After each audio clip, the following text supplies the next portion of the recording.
Punjabi radio USA ਸੁਣ ਰਹੇ ਸਾਰੇ ਹੀ ਮਾਣਯੋਗ ਅਤੇ ਸਤਿਕਾਰ ਸਰੋਤਿਆਂ ਨੂੰ ਪਿਆਰ ਸਤਿਕਾਰ ਸਤਿ ਨਿੱਘੀ ਜਿਹੀ ਸਤਿ ਸ੍ਰੀ ਅਕਾਲ ਸਭ ਨੂੰ ਜੀ ਨੂੰ ਆਖਦੇ ਹਾਂ। ਸੋ ਤੇ ਪ੍ਰੋਗਰਾਮ ਦੇ ਵਿੱਚ ਆਪ ਸਭ ਦਾ ਨਿੱਘਾ ਸਵਾਗਤ ਹੈ। ਪ੍ਰੋਗਰਾਮ ਲੈ ਕੇ ਹਾਜ਼ਰ ਹੋ ਚੁੱਕੇ ਹਾਂ ਜੀ। Update America. ਅੱਜ 2 ਅਪ੍ਰੈਲ ਦਿਨ ਹੈਗਾ ਜੀ ਸ਼ਨੀਚਰਵਾਰ। ਤੇ ਜਿਵੇਂ ਆਪ ਸਭ ਜਾਣਦੇ ਹੋ ਸ਼ਨੀਚਰਵਾਰ ਨੂੰ ਅਪਡੇਟ ਅਮਰੀਕਾ ਦੇ ਵਿੱਚ ਆਪਾਂ ਗੱਲਬਾਤ ਕਰਾਉਂਦੇ ਹਾਂ US ਇਮੀਗ੍ਰੇਸ਼ਨ ਦੇ ਭਰੋਸੇਮੰਦ ਬੇਹਤਰੀਨ ਅਟਰਨੀ ਜੇ ਟਿਰਕੀਆਣਾ ਹੋਣਾ ਦੇ ਨਾਲ US ਇਮੀਗ੍ਰੇਸ਼ਨ ਦੇ ਬਾਬਤ ਅੱਜ ਦਾ ਇਹ ਵਿਸ਼ੇਸ਼ ਪ੍ਰੋਗਰਾਮ ਹੁੰਦਾ ਹੈ, ਸਪੈਸ਼ਲ ਪ੍ਰੋਗਰਾਮ।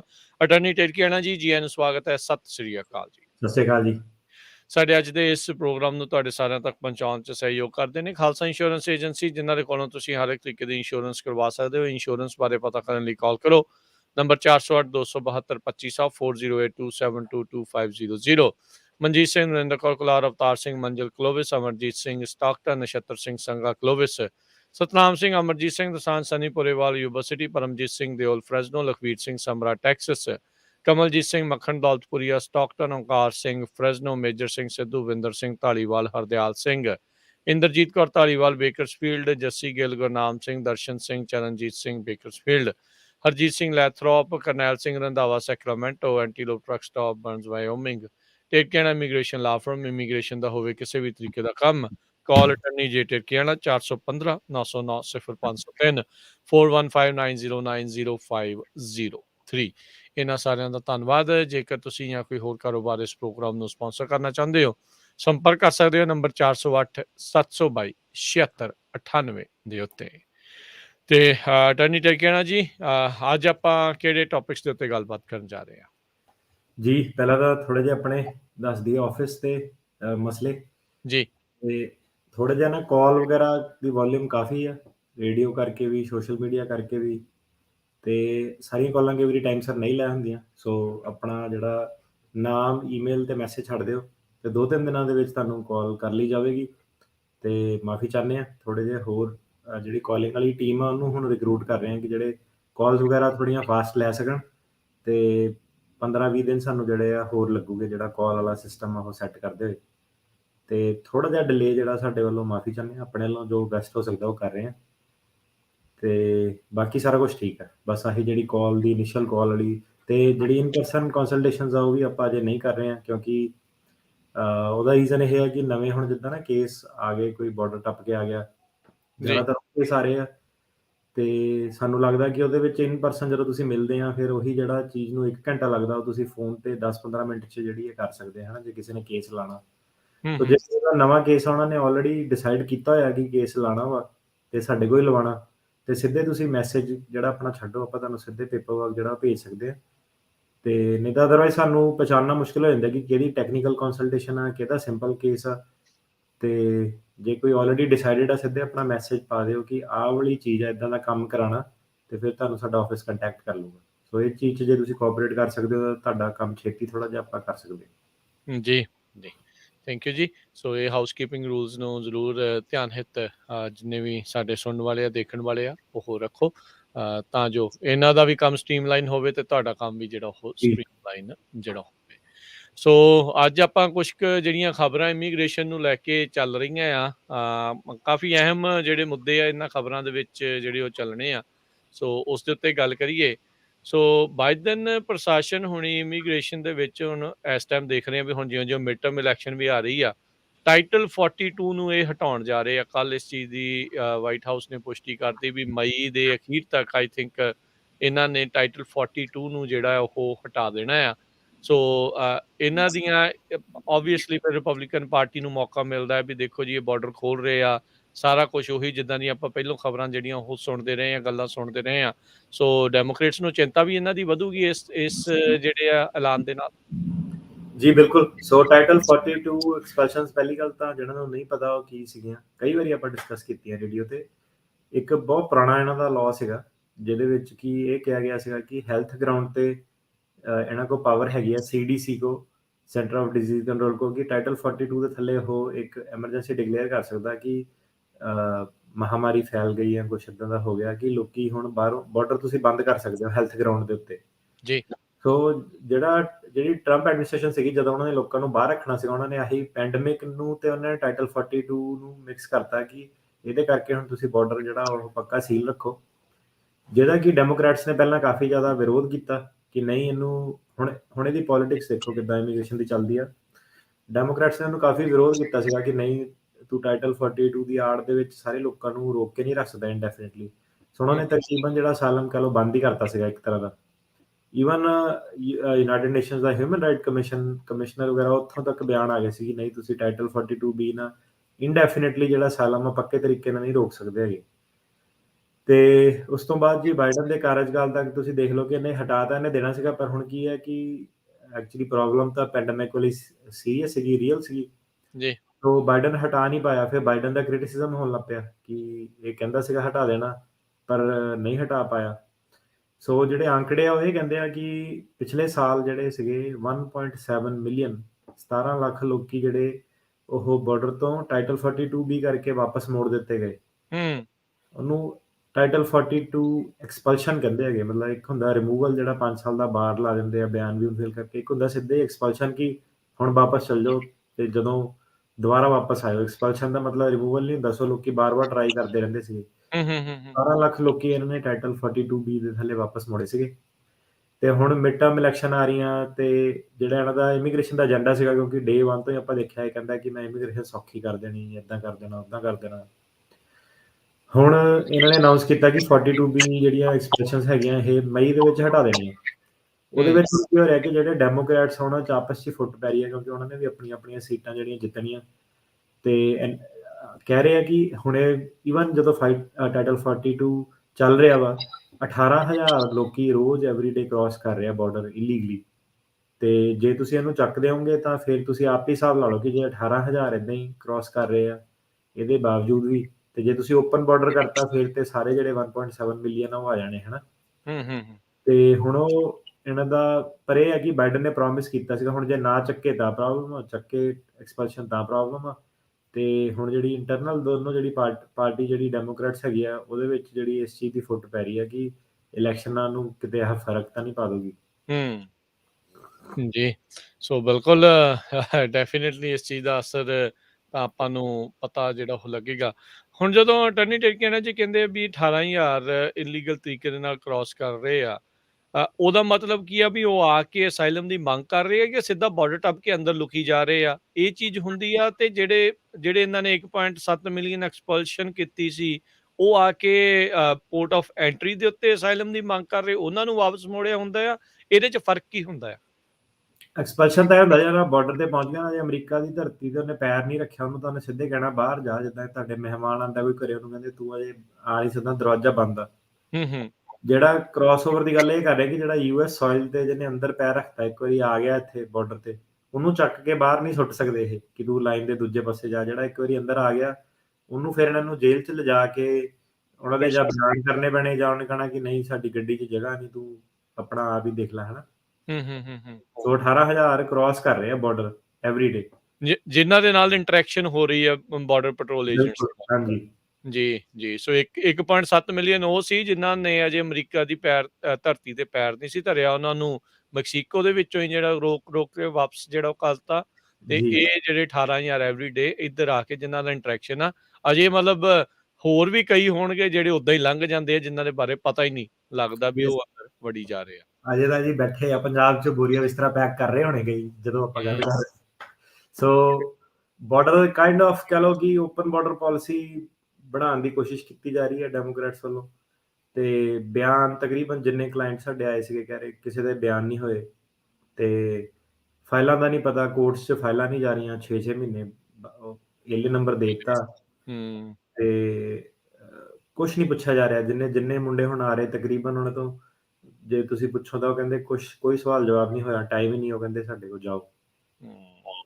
ਜੀ ਉਧਰ ਸਾਬਕਾ ਉਪ ਰਾਸ਼ਟਰਪਤੀ ਮਾਈਕ ਪੈਂਸ, ਉਹਨਾਂ ਨੇ ਫਰੀडम ਏਜੰਡਾ ਜਿਹੜਾ ਉਹ ਪੇਸ਼ ਕੀਤਾ ਆ।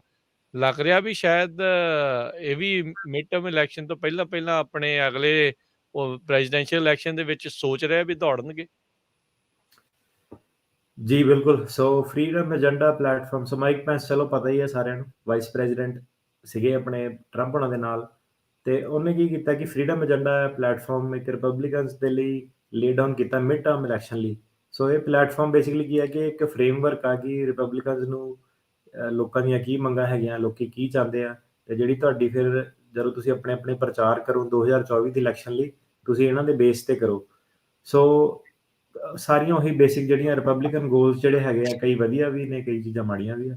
ਸੋ ਵਧੀਆ ਉਹ ਕਹਿੰਦਾ ਕਿ એનર્ਜੀ ਪ੍ਰੋਡਕਸ਼ਨ ਜਿਹੜੀ ਹੈਗੀ ਅਮਰੀਕਾ ਦੀ એનર્ਜੀ ਪ੍ਰੋਡਕਸ਼ਨ ਜਿਹੜੀ ਆ ਉਹ ਵਧਾਉਣੀ ਆ। ਸੋ ਦੇਖਦੇ ਆ ਹੁਣ ਕਿਸ ਚੀਜ਼ ਵੱਲ ਇਸ਼ਾਰਾ ਹੋ ਰਿਹਾ, ਆਇਲ ਵੱਲ ਇਸ਼ਾਰਾ ਹੋ ਰਿਹਾ, ਕੋਲ ਵੱਲ ਇਸ਼ਾਰਾ ਹੋ ਰਿਹਾ, ਕਿੱਦਾਂ ਹੈ ਨਾ। ਤੇ ਉਹਦੀਆਂ ਜਿਹੜੀਆਂ ਵੈਸਟ ਵਰਜੀਨੀਆ ਵਗੈਰਾ ਵੱਲ ਕਾਫੀ, ਤੁਹਾਨੂੰ ਪਤਾ ਹੀ ਆ, ਪੁਰਾਣੀ ਇੰਡਸਟਰੀ ਚੱਲਦੀ ਸੀ, ਕਾਫੀ ਵੋਟਸ ਜਿਹੜੀਆਂ ਰੂਰਲ ਅਮਰੀਕਾ ਦੀਆਂ ਕਾਫੀ ਵੋਟਸ ਉਹਨਾਂ ਹੈਗੀਆਂ। ਤੇ ਉਹਦੇ ਵਿੱਚ ਹੁਣ ਇਹਨਾਂ ਨੂੰ ਲੋੜ ਵੀ ਪੈ ਜਾਣੀ, ਕਿਉਂਕਿ ਰਸ਼ੀਆ ਇਹਨਾਂ ਨੇ ਪੰਗਾ ਲਿਆ। So maybe it's a good thing. Tesla, ਹੁਣ ਇਲਨ ਮਸਕ ਨੇ ਆਪ ਕਿਹਾ ਕਿ ਤੁਹਾਨੂੰ ਆਪਣੀ ਜਿਹੜੀ ਭਾਵੇਂ ਇਲੈਕਟ੍ਰਿਕ ਕਾਰਾਂ ਦਾ, ਉਹ ਕਹਿੰਦਾ ਕਿ ਜਿਹੜੀ ਇਲੈਕਟ੍ਰਿਕ ਕਾਰ ਜਿਹੜੀਆਂ ਹੈਗੀਆਂ ਉਹ ਜਿਹੜੀ એનર્ਜੀ ਕੰਜ਼ੰਪਸ਼ਨ ਹੈਗੀ ਆ ਯੂਐਸ ਦੀ, ਉਹਨੂੰ ਮੀਟ ਨਹੀਂ ਕਰ ਸਕਦੀ। ਸੋ ਜਿਹੜੀ ਅਜੇ ਵੀ ਜਿਹੜੀ ਡਿਪੈਂਡੈਂਸ ਹੈਗੀ ਆ ਤੇਲ ਤੇ ਬਹੁਤ ਜ਼ਿਆਦਾ ਵਾ। ਤੇ ਆਪਾਂ ਦੇਖ ਹੀ ਰਹੇ ਹਾਂ ਸਾਰਾ ਜਿਹੜਾ ਇੰਪੈਕਟ ਗੈਸ ਪ੍ਰਾਈਸਿਸ ਦਾ, ਕਿੱਦਾਂ ਇਕੋਨਮੀ ਟਰੈਕਿੰਗ ਦੇ, ਕਿੱਦਾਂ ਮਤਲਬ ਇਹ ਚੱਕਾ ਜਾਮ ਕਰ ਦੇਣ। ਇਹ ਮਤਲਬ ਪੁਰਾਣੀਆਂ ਜੇ ਦੇਖੋ, ਹੋਰ ਪਿੱਛੇ ਜਾਓ ਇਰਾਕ ਵਾਰ ਉਦੋਂ ਤੱਕ ਜਾਓ ਤਾਂ ਦੇਖ ਲਓ ਕਿ ਅਮਰੀਕਾ ਦੇ ਚੱਕੇ ਜਾਮ ਹੋਏ ਆ ਤੇਲ ਦੇ ਨਾਲ, ਬਿਲਕੁਲ ਮਤਲਬ ਕਿ ਲੜਨ ਮਰਨ ਤੇ ਕੰਟਰੀਆਂ ਉਤਰ ਜਾਂਦੀਆਂ। ਸੋ ਇੱਕ ਤਾਂ ਇਹਨਾਂ ਦਾ ਇਹ ਹੈ ਕਿ ਆਪਣੀ ਜਿਹੜੀ એનર્ਜੀ ਕੰਜ਼ੰਪਸ਼ਨ ਪ੍ਰੋਡਕਸ਼ਨ ਹੈਗੀ ਆ ਯੂਐਸ ਦੀ, ਉਹ ਵਧਾਉਣੀ ਆ, ਟੈਕਸ ਕੱਟ ਕਰਨੇ ਆ। ਤੇ ਜਿਹੜੀਆਂ ਪੁਰਾਣੀਆਂ ਰੈਗੂਲੇਸ਼ਨਾਂ ਜਿਹੜੀਆਂ ਡੈਮੋਕ੍ਰੈਟਸ ਨੇ ਜ਼ਿਆਦਾ ਲਾਈਆਂ, ਰਿਪਬਲਿਕਨ ਕਹਿੰਦੇ ਕਿ ਰੈਗੂਲੇਸ਼ਨ ਘੱਟ ਹੋਣੀ ਚਾਹੀਦੀ, ਰੈਗੂਲੇਸ਼ਨ ਕਹਿੰਦੇ ਕੱਟ ਕਰਨੀ ਆ। ਤੇ ਇਹਦੇ ਨਾਲ ਉਹ ਕਹਿੰਦੇ ਕਿ ਜਿਹੜਾ ਟ੍ਰੇਡ ਤੇ ਇਮੀਗ੍ਰੇਸ਼ਨ ਆ, ਉਹ ਜਿਹੜਾ ਮੇਨ ਪਾਰਟ ਆ ਇਹਦਾ, ਜਿਹੜਾ ਰਿਪਬਲਿਕਨ ਪਲੇਟਫਾਰਮ ਦਾ। ਸੋ ਇਹਦੇ ਨਾਲ ਬਾਕੀ ਫਿਰ ਥੋੜ੍ਹੀਆਂ ਜਿਹੀਆਂ ਉਹ ਕਲਚਰਲ ਵੱਲ ਵੀ ਚੀਜ਼ਾਂ ਲੈ ਗਏ ਕਿ ਜਿੱਦਾਂ LGBTQ ਇੱਦਾਂ ਦਾ ਆਪਣਾ ਕਾਫੀ ਜਿਹੜਾ ਆਪਾਂ ਦੇਖਿਆ ਕਿ ਡਿਬੇਟ ਜਿਹੜੇ ਨਾਰਮਲੀ ਚੱਲਦੇ ਰਹਿੰਦੇ ਆ। ਸੋ ਹੁਣ ਐਡੇ ਵੱਡੇ ਲੈਵਲ ਤੇ ਗੱਲ ਪਹੁੰਚ ਗਈ ਕਿ ਉਹਦੇ ਏਜੰਡੇ ਦੇ ਵਿੱਚ ਉਹਨੇ ਇਹ ਲਿਖਿਆ ਕਿ ਜਿਹੜਾ ਸਪੋਰਟਸ ਦੇ ਜਿਹੜੇ ਕੰਪੀਟੀਸ਼ਨ ਆ, ਉਹ ਇੱਕ ਆਪਣੇ ਜੈਂਡਰ ਬੇਸਡ ਹੀ ਹੋਣੇ ਚਾਹੀਦੇ ਆ, ਕਿ ਫੀਮੇਲ ਦਾ ਫੀਮੇਲ ਨਾਲ, ਗੋਡ ਗਿਵਨ ਜੈਂਡਰਸ ਨਾਲ। ਜਿੱਦਾਂ ਆਪਾਂ ਸੁਣਿਆ ਸੀਗਾ ਕਿ ਕਈ ਵਾਰੀ ਉਹ ਕਹਿੰਦੇ ਕਿ ਜੈਂਡਰ ਜਿਹੜੇ ਚੇਂਜ ਕਰਾ ਲੈਂਦੇ ਆ, ਕਿ ਮੁੰਡਾ ਫੀਮੇਲ ਬਣ ਗਿਆ, ਇਹ ਵੀ ਹੁਣ ਫੀਮੇਲ ਕੈਟਾਗਰੀ ਦੇ ਵਿੱਚ ਕੰਪੀਟ ਕਰ ਸਕਦਾ। ਸੋ ਇਹਨਾਂ ਨੇ ਬੇਸਿਕਲੀ ਆਪਣਾ ਉਹ ਕੀਤਾ ਕਿ ਇਦਾਂ ਦੀ ਕੋਈ ਚੀਜ਼ ਨਹੀਂ ਆਪਾਂ ਕਰਨੀ, ਜਿਹੜੇ ਗੋਡ ਗਿਵਨ ਜੈਂਡਰ ਆ ਉਹਦੇ ਨਾਲ ਹੀ ਆਪਾਂ ਅੱਗੇ ਜਾਣਾ। ਸੋ ਕਹਿਣ ਦਾ ਮਤਲਬ ਉਹਨਾਂ ਦਾ ਇਸ਼ਾਰਾ ਇਹ ਸੀਗਾ ਕਿ ਜੋ ਪੁਰਾਣਾ ਜਿਹੜਾ ਟ੍ਰੈਡੀਸ਼ਨਲ ਸਿਸਟਮ ਉਹ ਰਿਸਟੋਰ ਕੀਤਾ ਜਾਊਗਾ। ਜਿਹੜਾ ਰੈਡੀਕਲ ਲੈਫਟ, ਜਿਹੜੀ ਇਹ ਟਰਮ ਯੂਜ਼ ਕਰਦੇ ਆ ਕਿ ਰੈਡੀਕਲ ਲੈਫਟ ਜਿਹੜਾ ਬਹੁਤ ਜ਼ਿਆਦਾ ਇਦਾਂ ਦੀਆਂ ਲਿਬਰਲ ਪਾਲਿਸੀਆਂ ਲੈ ਕੇ ਆਉਂਦਾ, ਸਾਨੂੰ ਉਹਦੇ ਨਾਲ ਜਿਹੜੀ ਆ ਫਾਈਟ ਕਰਨੀ ਪੈਣੀ ਆ। ਤੇ ਇਹਦੇ ਨਾਲ ਉਹਨਾਂ ਨੇ ਕਿਹਾ ਕਿ ਜਿਹੜੇ ਹਾਈ ਸਕੂਲ ਸਟੂਡੈਂਟਸ ਹੈਗੇ ਆ ਸਾਰੇ, ਉਹਨਾਂ ਨੂੰ ਇੱਕ ਸਿਵਿਕਸ ਟੈਸਟ ਜਿਹੜਾ ਰੱਖਣਾ, ਜਿਹੜਾ ਉਹਨਾਂ ਨੂੰ ਅਮਰੀਕਨ ਕਲਚਰ ਬਾਰੇ ਸਾਰੀ ਪੁਰਾਣੀ ਜਿਹੜੀ ਹਿਸਟਰੀ ਉਹਦੇ ਬਾਰੇ ਦੱਸੇ। ਸੋ ਉਹਨਾਂ ਦਾ ਕਹਿਣਾ ਇਹ ਹੈ ਕਿ ਜਿਹੜੀ ਇਲੈਕਸ਼ਨਸ ਇੱਕ ਫਿਊਚਰ ਬਾਰੇ ਹੁੰਦੀਆਂ ਵਾ, ਫਿਊਚਰ ਜਨਰੇਸ਼ਨਸ ਬਾਰੇ ਹੁੰਦੀਆਂ। ਤੇ ਇਸ ਲਈ ਇਹ ਬਹੁਤ ਜ਼ਿਆਦਾ ਕ੍ਰਿਟੀਕਲ ਆ ਕਿ ਆਪਾਂ ਇਹਦੇ ਵਿੱਚ ਇਸ ਤਰੀਕੇ ਨਾਲ ਪਾਰਟ ਲਈਏ ਕਿ ਜਿਹੜੀਆਂ ਬਾਈਡਨ ਐਡਮਿਨਿਸਟ੍ਰੇਸ਼ਨ ਦੀਆਂ ਫੇਲਡ ਪਾਲਿਸੀ ਸੀਗੀਆਂ, ਰੈਡੀਕਲ ਲੈਫਟ ਦੀਆਂ ਫੇਲਡ ਪਾਲਿਸੀ ਸੀਗੀਆਂ, ਉਹਨੂੰ ਆਪਾਂ ਰਿਵਰਸ ਕਰੀਏ ਤੇ ਆਪਾਂ ਇੱਕ ਅਮਰੀਕਨ ਵੈਲਿਊ ਸਿਸਟਮ ਨੂੰ ਪ੍ਰਮੋਟ ਕਰੀਏ। ਹੁਣ ਇਹਦਾ ਮਤਲਬ ਪਤਾ ਨਹੀਂ ਕੀ ਹੈਗਾ, ਇਹਦਾ ਮਤਲਬ ਕੁਛ ਜਿਹਨੇ ਜੋ ਲਾਣਾ ਉਹ ਲਾ ਸਕਦਾ, ਵਿੱਚ ਰਿਸ਼ਵਤ ਚੱਲੀ ਜਾਂਦਾ, ਵਿੱਚ ਕਈ ਗੱਲਾਂ ਸਹੀ ਵੀ ਹੈ, ਕਈ ਮਾੜੀਆਂ ਵੀ ਹੈ, ਦੋਨੋਂ ਪਾਰਟੀਆਂ ਦਾ ਇਦਾਂ ਹੀ ਚੱਲਦਾ। ਸੋ ਓਪਨ ਫਾਰ ਇੰਟਰਪ੍ਰੀਟੇਸ਼ਨ ਆ, ਜਿਹਨੇ ਜਿਹੜੀ ਚੀਜ਼ ਚੋਂ ਚੱਕਣੀ ਆ ਬੰਦਾ ਚੱਕ ਲੈਂਦਾ ਆ, ਕੋਈ ਚੀਜ਼ ਜਿਹੜੀ ਵਿਰੋਧਤਾ ਹੈ ਉਹ ਵਿਰੋਧਤਾ ਹੁੰਦੀ ਆ। ਸੋ ਇਹ ਵੈਸੇ ਦਿਲਚਸਪ ਗੱਲ ਜਿਹੜੀ ਹੋਊਗੀ ਅਟਾਰਨੀ ਟਿਰਕੈਨਾ ਜੀ ਵੀ, ਜੇ ਉਪ ਰਾਸ਼ਟਰਪਤੀ ਤੇ ਉਧਰ ਸਾਬਕਾ ਰਾਸ਼ਟਰਪਤੀ ਟਰੰਪ ਆ, ਉਹ ਜੇ ਵਾਕਿਆ ਹੀ ਇਸ ਮੈਦਾਨ ਦੇ ਵਿੱਚ ਕੁੱਦਦੇ ਨੇ ਰਿਪਬਲਿਕਨ ਕੈਂਡੀਡੇਸੀ ਜਿਹੜੀ ਆ ਉਹ ਲੈਣ ਦੇ ਲਈ, ਉਹ ਰੋਚਕ ਜਿਹੜੀਆਂ ਚੀਜ਼ਾਂ ਉਹ ਦੇਖਣ ਨੂੰ ਮਿਲ ਸਕਦੀਆਂ ਆ। ਪਰ ਦੇਖੋ ਆਪਸੀ ਸਮਝੌਤੇ ਵੀ ਜਿਹੜੇ ਆ ਉਹ ਹੋ ਜਾਂਦੇ ਆ ਇਸ ਤੋਂ ਪਹਿਲਾਂ ਵੀ ਉਹਨਾਂ ਨੇ ਅਨਾਊਂਸ ਕਰਨਾ ਆ। ਮਿਡ ਟਰਮ ਇਲੈਕਸ਼ਨ ਤੋਂ ਬਾਅਦ ਦੇ ਵਿੱਚ ਹੀ ਆਪਾਂ ਨੂੰ ਜਿਹੜੇ ਕੈਂਡੀਡੇਟਸ ਹੋਣਗੇ ਉਹਨਾਂ ਦੇ, ਉਹ ਦੇਖਣ ਨੂੰ ਸੁਣਨ ਨੂੰ ਜਿਹੜੇ ਉਹ ਮਿਲਣਗੇ। ਇਹਦਾ ਜੀ ਏਦਾਂ ਕਿ ਹੁਣ ਕੋਈ ਵੀ ਕੰਟਰੀ ਹੈ ਨਾ, ਹੁਣ ਤੁਸੀਂ ਇੰਡੀਆ ਵਰਗੀ ਕੰਟਰੀ ਲਾ ਲਓ, ਮੈਜੋਰਟੀ ਜਿਹੜੀ ਲੀਡਰਸ਼ਿਪ ਹੈਗੀ ਆ, ਬੜਾ ਪੁਰਾਣਾ ਇੱਕ ਟੈਕਟਿਕ ਹੈਗਾ ਕਿ ਜਿਹੜੇ ਘੱਟ ਜਿਹੜੇ ਮਿਨੋਰਟੀ ਵਾਲੇ ਨਾ, ਕੋਈ ਵੀ ਹੈਗੇ ਆ, ਭਾਵੇਂ ਉਹ ਰਿਲੀਜਨ ਦੇ ਬੇਸ ਤੇ ਆ ਜਾਂਦੇ ਆ, ਭਾਵੇਂ ਉਹ ਜਾਤ ਪਾਤ ਦੇ ਬੇਸ ਤੇ ਲੈ ਲਓ, ਭਾਵੇਂ LGBTQ ਲੈ ਲਓ, ਜੋ ਵੀ ਬੇਸਿਸ ਲਾ ਲਓ, ਸਭ ਤੋਂ ਸੌਖਾ ਫਾਰਮੂਲਾ ਸਰਕਾਰਾਂ ਲਈ ਜਿੱਤਣਾ ਇਹ ਹੁੰਦਾ ਕਿ ਤੁਸੀਂ ਜਿਹੜੇ ਘੱਟ ਗਿਣਤੀ ਵਾਲੇ ਨੇ ਉਹਨਾਂ ਤੇ ਬਲੇਮ ਕਰ ਦਿਓ ਕਿ ਇਹ ਮਾੜੇ ਆ, ਇਹ ਇਦਾਂ ਕਰ ਰਹੇ ਆ, ਇਹ ਉਦਾਂ ਕਰ ਰਹੇ ਆ। ਸੋ ਏਜੰਡਾ ਭਾਵੇਂ ਇਹਨਾਂ ਦਾ ਕੋਈ ਨਾ ਹੋਵੇ, ਇਹਨਾਂ ਨੇ ਬਸ ਕਿਤੋਂ ਨਾ ਕਿਤੋਂ ਕ੍ਰੀਏਟ ਕਰਨਾ ਹੁੰਦਾ ਕਿ ਦੇਸ਼ ਦਾ ਬਹੁਤ ਨੁਕਸਾਨ ਹੋ ਰਿਹਾ, ਇਦਾਂ ਹੋ ਰਿਹਾ, ਤੁਹਾਨੂੰ ਇਹਨਾਂ ਨੇ ਖਾ ਜਾਣਾ, ਤੁਹਾਡਾ ਇਹਨਾਂ ਨੇ ਖਰਾਬ ਕਰ ਦੇਣਾ ਕਲਚਰ। ਸੋ ਚੀਜ਼ ਉਹੀ ਹੈ ਕਿ ਜਿਹੜੇ ਇਮੀਗ੍ਰੈਂਟਸ ਹੈਗੇ ਆ, ਉਹ ਪਹਿਲੇ ਹੀ ਇਹਨਾਂ ਦੀ ਲਿਸਟ ਟਾਰਗੇਟ ਤੇ ਹੁਣ ਵੀ ਰਹਿਣੇ ਆ, ਹਮੇਸ਼ਾ ਵੀ ਰਹਿਣੇ ਆ। ਭਾਵੇਂ ਇਮੀਗ੍ਰੈਂਟਸ ਇਹਨਾਂ ਲਈ ਕੋਵਿਡ ਦੇ ਵਿੱਚ ਕੰਮ ਕਰਕੇ ਮਰ ਜਾਣੇ ਨਾ, ਤੇ ਮਤਲਬ ਕਿ ਨਾਲ ਹੀ ਭੁੱਲ ਜਾਂਦੇ, ਥੈਂਕ ਯੂ ਜੇ ਕਰ ਕੇ ਆਪਣੇ ਦੁਆਰਾ ਫਿਰ ਭੁੱਲ ਜਾਂਦੇ ਆ। ਤੇ ਅੱਜ ਹੀ ਆਪਾਂ ਜਿਹੜਾ ਡਿਸਕਸ ਕਰਨਾ, ਵਿੱਚ ਦੇਖੀਏ ਹੋਰ ਪ੍ਰੋਗਰਾਮ ਵੀ ਕਰੀ ਜਾਂਦੇ ਕਿ ਸਾਡਾ ਐਗਰੀਕਲਚਰ ਨਹੀਂ ਚੱਲਦਾ, ਸਾਨੂੰ ਹੋਰ ਵਰਕਰ ਚਾਹੀਦੇ ਆ, ਨਾਲੇ ਇਮੀਗ੍ਰੈਂਟਸ ਤੇ ਡਿਪੈਂਡੈਂਸ ਵੀ ਇਹਨਾਂ ਦੀ ਹੈਗੀ ਆ, ਨਾਲੇ ਉਹਨਾਂ ਨੂੰ ਭੰਡਣ 'ਚ ਵੀ ਸ਼ੇਰ ਹੈਗੇ ਆ। ਜੀ ਇਹ ਤਾਂ ਇਦਾਂ ਹੀ ਆ ਜੀ, ਇਹ ਇਦਾਂ ਹੀ ਚੱਲਦਾ ਰਹਿਣਾ ਆ। ਜਦੋਂ ਜਿੱਥੇ ਜਿਹੜੀ ਗੱਲ ਚੱਲਦੀ ਆ, ਜਿੱਥੇ ਉਹਨਾਂ ਨੂੰ ਫਾਇਦਾ, ਉਸ ਹਿਸਾਬ ਦੇ ਨਾਲ ਉਹ ਕਰਦੇ ਰਹਿੰਦੇ ਆ। ਇੱਕ ਹੋਰ, ਇਸ ਤੋਂ ਪਹਿਲਾਂ ਆਪਾਂ ਉਸ ਟੌਪਿਕ ਵੱਲ ਨੂੰ ਵਧੀਏ, ਜਿਹੜਾ ਪ੍ਰੀਮੀਅਮ ਪ੍ਰੋਸੈਸਿੰਗ ਨੂੰ USCIS ਕਹਿੰਦੇ ਐਕਸਪੈਂਡ ਕਰਨ ਜਾ ਰਹੀ ਆ, ਵੀ ਬੈਕਲੌਗ ਨੂੰ ਘਟਾਉਣ ਦੇ ਲਈ। ਇਹ 2-4 ਦਿਨ ਪਹਿਲਾਂ ਜਿਹੜੀ ਉਹ ਖਬਰ ਸੀਗੀ। ਸੋ ਬਹੁਤ ਸਾਰੇ ਲੋਕਾਂ ਨੂੰ ਸ਼ਾਇਦ ਇਹ ਲੱਗ ਰਿਹਾ ਵੀ ਇਹ ਮੇ ਬੀ ਫੇਕ ਨਿਊਜ਼ ਆ, ਵੀ $2500 ਦੋ। $2500 USCIS ਵਾਲਿਆਂ ਨੂੰ ਦੇਣਾ, ਇਹ ਨਹੀਂ ਆ ਵੀ ਮੈਨੂੰ ਫੜਾ ਦੇਣਾ ਜਾਂ ਕਿਸੇ ਹੋਰ ਨੂੰ ਫੜਾ ਦੇਣਾ। ਹਾਂਜੀ। ਇਹ ਉਹਨਾਂ ਨੇ ਲੈਣੀ ਹੈ ਜਿਹੜੀ ਪ੍ਰੀਮੀਅਮ ਪ੍ਰੋਸੈਸਿੰਗ ਆ। ਸੋ ਉਸ ਦੇ ਬਾਰੇ ਜੇ ਤੁਸੀਂ ਥੋੜਾ ਦੱਸ ਦਿਓ ਜੀ। ਸੋ ਏਦਾਂ ਹੈਗੀ, ਵੀਡੀਓ ਪਾ ਦਿੰਦੇ ਆ ਤੇ ਟਿਕਟੌਕ ਸਪੈਸ਼ਲੀ ਜਿਹੜਾ ਪਲੇਟਫਾਰਮ ਆ, ਕਿ ਹੋ ਗਿਆ ਹੁਣ ਤੁਹਾਡਾ 15 ਦਿਨ 'ਚ ਆ ਜਾਣਾ ਨਾ, ਲੋਕੀ ਵੀ ਐਕਸਾਈਟਿਡ ਹੋ ਜਾਂਦੇ ਵਿਚਾਰੇ, ਟਰੈਕਟਰ ਕੋ ਛੱਡ ਕੇ ਬੈਠੇ ਆਪਣੇ। ਸੋ ਇਦਾਂ ਦਾ ਅਜੇ ਪ੍ਰੋਗਰਾਮ ਆਇਆ ਨਹੀਂ ਆ, ਅਨਾਊਂਸ ਕੀਤਾ ਉਹਨਾਂ ਨੇ ਨਾ। ਅਨਾਊਂਸਮੈਂਟ ਤੇ ਬਹੁਤ ਜ਼ਿਆਦਾ ਹੁੰਦੀਆਂ, ਮਤਲਬ ਕਿ 100 ਚੀਜ਼ਾਂ ਅਨਾਊਂਸ ਕਰਦੇ ਆ, ਜਦੋਂ ਆਊਗੀਆਂ ਉਦੋਂ ਆਊਗੀਆਂ, ਹਨਾ। ਸੋ ਪਹਿਲਾਂ ਤਾਂ ਇਹ ਹੈ ਕਿ ਉਹਨਾਂ ਨੇ ਆਪਣੀ ਕਲੈਰਿਟੀ ਕੀਤੀ ਹੈ ਕਿ ਸਾਡੇ, ਪਹਿਲਾਂ ਉਸ ਖਬਰ ਤੋਂ ਪਹਿਲਾਂ ਇਹ ਦੱਸ ਦਿੰਦੇ ਕਿ ਜਿਹੜੇ ਉਸ ਖਬਰ ਦੇ ਨਾਲ ਹੀ ਪਹਿਲਾਂ ਉਹਨਾਂ ਨੇ ਇਹ ਕਿਹਾ ਕਿ ਸਾਡੇ ਨਿਊ ਗੋਲਸ ਹੈਗੇ ਆ। ਗੋਲ ਸਾਡੇ ਕੀ ਆ, ਕਿ ਜਿਹੜਾ ਵਰਕ ਪਰਮਿਟ ਦੀ ਜੇ ਗੱਲ ਕਰੀਏ, ਉਹ ਕਹਿੰਦੇ ਆਪਾਂ 3 ਮਹੀਨਿਆਂ ਦੇ ਅੰਦਰ ਅੰਦਰ ਡਿਸਾਈਡ ਕਰਨਾ, ਹਨਾ। ਤੇ ਜਿਹੜੇ ਸਿਟੀਜ਼ਨਸ਼ਿਪ ਆ, ਉਹਨੂੰ ਕਹਿੰਦੇ ਆਪਾਂ 6 ਮਹੀਨਿਆਂ ਦੇ ਅੰਦਰ ਡਿਸਾਈਡ ਕਰਨਾ। ਏਦਾਂ ਦੀਆਂ ਹੋਰ ਚੀਜ਼ਾਂ ਉਹਨਾਂ ਨੇ ਕਾਫੀ ਦੱਸੀਆਂ, I-360 ਵਗੈਰਾ। ਸੋ ਤਕਰੀਬਨ ਉਹਨਾਂ ਨੇ ਆਪਣੇ ਗੋਲ ਇਹ ਰੱਖੇ ਕਿ ਜੇ ਪ੍ਰੀਮੀਅਮ ਪ੍ਰੋਸੈਸਿੰਗ ਵਗੈਰਾ ਹੋ ਜਾਂਦਾ, 3 ਕੁ ਮਹੀਨੇ ਦੇ ਅੰਦਰ ਅੰਦਰ ਆਪਾਂ ਜਿਹੜਾ ਡਿਸੀਜਨ ਆ ਉਹ ਤੁਹਾਡੇ ਵਰਕ ਪਰਮਿਟ ਵਗੈਰਾ ਤੇ ਦੇਵਾਂਗੇ। ਇਹਨੂੰ ਇਹਨਾਂ ਨੇ ਫੇਜ਼ਸ ਦੇ ਵਿੱਚ ਇੰਪਲੀਮੈਂਟ ਕਰਨਾ। ਤੇ ਅਜੇ ਇਹ ਅੱਜ ਦੀ ਡੇਟ 'ਚ ਤੁਸੀਂ ਫਾਈਲ ਕਰਕੇ ਇਹ ਲੈ ਨਹੀਂ ਸਕਦੇ। ਸੋ ਇਹਦੀ ਵੇਟ ਕਰੋ, ਇਹ ਆ ਜਾਣਾ ਵਾ ਰੂਲ, ਇਹਨਾਂ ਨੇ ਕਿਹਾ। ਪਰ ਇਹਦੇ ਨਾਲ ਨਾਲ ਇੱਦਾਂ ਕਿ ਇੱਕ ਸ਼ਰਤ ਇਹ ਹੁੰਦੀ ਆ ਕਿ ਕਾਂਗਰਸ ਜਿਹੜੀ ਆ ਉਹ ਰੂਲ ਬਣਾਉਂਦੀ ਆ। ਸੋ ਪ੍ਰੀਮੀਅਮ ਪ੍ਰੋਸੈਸਿੰਗ ਉਹ ਤਾਂ ਐਕਸਪੈਂਡ ਕਰ ਸਕਦੇ ਆ ਜੇ ਉਹ ਬਾਕੀ ਦਾ ਜਿਹੜਾ ਇਹਨਾਂ ਦਾ ਪ੍ਰੋਗਰਾਮ ਆ, ਸਿਸਟਮ ਆ, ਉਹਨੂੰ ਇਹ ਡਿਸਟਰਬ ਨਾ ਕਰੇ। ਸੋ ਹੁਣ ਮੁੱਕਦੀ ਗੱਲ ਇਹ ਹੈ ਕਿ ਜੇ ਸਾਰੀਆਂ ਚੀਜ਼ਾਂ ਪ੍ਰੀਮੀਅਮ ਪ੍ਰੋਸੈਸਿੰਗ 'ਚ ਪਾ ਦੋਗੇ ਤਾਂ ਇਮੀਗ੍ਰੇਸ਼ਨ ਦਾ ਜਿਹੜਾ ਧਿਆਨ ਆ ਇੱਧਰਲੇ ਪਾਸੇ ਚੱਲ ਜੂਗਾ ਤੇ ਰਿਸੋਰਸਿਸ ਉਹਨਾਂ ਦੇ ਜਿਹੜੇ ਆ ਉਹ ਵੰਡ ਹੋ ਜੂਗੇ। ਸੋ ਜੀ। ਦੇਖਦੇ ਹਾਂ ਹੁਣ ਇਹ ਕਿ ਆਉਣ ਵਾਲੇ ਦਿਨਾਂ 'ਚ ਆਪਾਂ ਦੇਖਦੇ ਹਾਂ ਕਿ ਕਿੱਥੇ ਕੁ ਗੱਲ ਜਿਹੜੀ ਪਹੁੰਚਦੀ ਆ। ਸੋ ਉਹਨਾਂ ਨੇ ਬੇਸਿਕਲੀ ਅਨਾਊਂਸਮੈਂਟ ਜਿਹੜੀ ਕਰਤੀ ਹੈ ਕਿ ਆਪਾਂ ਇਹਨੂੰ ਰੂਲ ਨੂੰ ਐਕਸਪੈਂਡ ਕਰਨਾ, ਤੇ ਹੋਪਫੁਲੀ ਤੁਹਾਨੂੰ ਜਿਹੜਾ ਅਗਲੇ ਹਫਤੇ ਤੱਕ ਆ ਪੂਰੀ ਕਲੈਰਿਟੀ ਜਿਹੜੀ ਆ ਉਹ ਮਿਲ ਜਾਊਗੀ ਇਸ ਰੂਲ ਬਾਰੇ। ਸੋ ਇਹ ਆ ਵੀ ਆ ਸਕਦਾ ਆ, ਅਨਾਊਂਸ ਇਹਨਾਂ ਨੇ ਕੀਤਾ ਆ, ਪਰ ਅਜੇ ਲਾਗੂ ਨਹੀਂ ਹੋਇਆ। ਪਰ ਉਹਦੇ ਵਿੱਚ ਇਹੀ ਆ ਵੀ ਬਹੁਤ ਸਾਰੀਆਂ ਜਿਹੜੀਆਂ ਕੈਟਾਗਰੀਜ਼ ਦੇ ਵਿੱਚ ਜਿਨ੍ਹਾਂ ਦੇ ਕੇਸ ਜਾਂ ਵਰਕ ਪਰਮਿਟ ਸਲੋ ਡਾਊਨ ਹੋਏ ਪਏ ਆ, ਉਹ ਪ੍ਰੀਮੀਅਮ ਪ੍ਰੋਸੈਸਿੰਗ ਦੇ ਜ਼ਰੀਏ ਜਿਹੜੇ ਕਿਤੇ ਨਾ ਕਿਤੇ ਇਸ ਨੂੰ ਜਿਹੜੇ ਆ ਹੁਣ ਉਸ ਤੋਂ ਬਾਅਦ ਦੇ ਵਿੱਚ ਫਿਰ ਅੱਗੇ ਅੱਗੇ ਜਿਹੜਾ ਉਹ ਲੈ ਸਕਦੇ ਹੈਗੇ ਆ, ਵੀ $2500 ਲੈ ਕੇ। ਇਹ ਇਦਾਂ ਇਹ ਹੈਗਾ ਆ ਅਟਾਰਨੀ ਟੇਕ ਕਹਿਣਾ ਜੀ, ਡਾਲਰ ਚੰਗੇ ਬਣਾ ਲੈਣਗੇ ਫਿਰ ਇਸ ਹਿਸਾਬ ਦੇ ਨਾਲ ਪ੍ਰੀਮੀਅਮ ਪ੍ਰੋਸੈਸਿੰਗ। ਲੋਕ ਤਾਂ ਪਹਿਲਾਂ ਬੜੇ ਚਿਰ ਦੇ ਕਾਲੇ ਪਏ ਹੋਏ ਹੈਗੇ ਆ। ਡਾਲਰ, ਹਾਂਜੀ ਬਿਲਕੁਲ, ਲੋਕੀ ਕਹਿੰਦੇ ਆ ਡਾਲਰ ਲੈ ਲਓ, ਸਾਨੂੰ ਦੇ ਦਿਓ। ਲੋਕੀ ਤਾਂ ਲੋਕੀ ਵੀ ਕਾਲੇ ਆ, ਇਹਨਾਂ ਨੂੰ ਵੀ ਚਾਹੀਦੇ ਆ। ਸੋ ਹਾਂ, ਇਹਨਾਂ ਦੀ ਫੰਡਿੰਗ ਤਾਂ ਵਾਹਵਾ ਤੇਜ਼ ਜਿਹੜੀ ਹੋ ਜਾਊਗੀ, ਪਰ ਹਾਂਜੀ। It's gonna be expensive thing. ਆਮ ਲੋਕਾਂ ਦੇ ਲਈ ਜਿਹੜਾ ਕਾਫੀ ਜ਼ਿਆਦਾ ਮਹਿੰਗਾ ਸੌਦਾ ਜਿਹੜਾ ਉਹ ਬਣ ਜਾਣਾ। ਇਹ ਤਾਂ ਹੁਣ ਤੁਸੀਂ ਇਹ ਰੱਖਣਾ ਕਿ ਜੇ ਤੁਹਾਡਾ 6 ਮਹੀਨੇ ਵਰਕ ਪਰਮਿਟ ਨਹੀਂ ਆਇਆ, ਤੁਸੀਂ ਕਿੰਨੇ ਪੈਸੇ ਹਾਂ, ਗਵਾਉਣੇ ਆ। ਲੂਜ਼ ਕਿੰਨੇ ਕਰ $2500 ਖਰਚ ਕੇ ਤੁਹਾਨੂੰ ਜੇ ਜਲਦੀ ਆ ਜਾਂਦਾ ਤਾਂ ਕਿੰਨੇ ਪੈਸੇ ਤੁਸੀਂ ਬਚਾਣੇ ਆ। ਯਾ ਸੋ ਪ੍ਰੋਫਿਟ ਤੇ ਲਾਸ ਐਨਾਲਿਸਿਸ ਦੇ ਉੱਤੇ ਆ ਜਾਣੇ ਆ। ਸੋ ਕ੍ਰੈਡਿਟ ਕਾਰਡ ਪੇਮੈਂਟ ਦਾ ਪਾਇਲਟ ਪ੍ਰੋਗਰਾਮ ਸਾਰੇ ਫਾਰਮਸ ਦੇ ਲਈ USCIS ਸਰਵਿਸ ਸੈਂਟਰ ਕਰ ਰਹੇ ਆ ਜੀ ਐਕਸਪੈਂਡ। ਹਾਂਜੀ, ਕਾਫੀ ਵਧੀਆ ਗੱਲ ਆ ਇਹ, ਕਿਉਂਕਿ ਨਾ ਫੀਸ ਚੈੱਕ ਚੁੱਕ ਦਾ ਰੌਲਾ ਜਿਹਾ ਕੋਈ ਨਾ ਕੋਈ ਤੁਰਿਆ ਹੀ ਰਹਿੰਦਾ ਸੀਗਾ। ਕਦੀ ਉਹਨਾਂ ਨੇ ਚੈੱਕ ਨਹੀਂ ਐਕਸੈਪਟ ਕੀਤਾ, ਕਦੀ ਕੁਛ ਨਹੀਂ ਐਕਸੈਪਟ ਕੀਤਾ। ਤੇ ਹੁਣ ਇਹਨਾਂ ਨੇ ਸਾਰੇ ਅਜੇ ਹੈਗਾ ਪਾਇਲਟ ਪ੍ਰੋਗਰਾਮ ਹੀ ਇਹ, ਪਰ ਸਾਰੇ ਇਹਨਾਂ ਨੇ ਜਿਹੜੇ ਫਾਰਮ ਸੀਗੇ ਉੱਤੇ ਇਹਨਾਂ ਨੇ ਅਪਲਾਈ ਲਾਗੂ ਕਰ ਦਿੱਤਾ ਹੈਗਾ।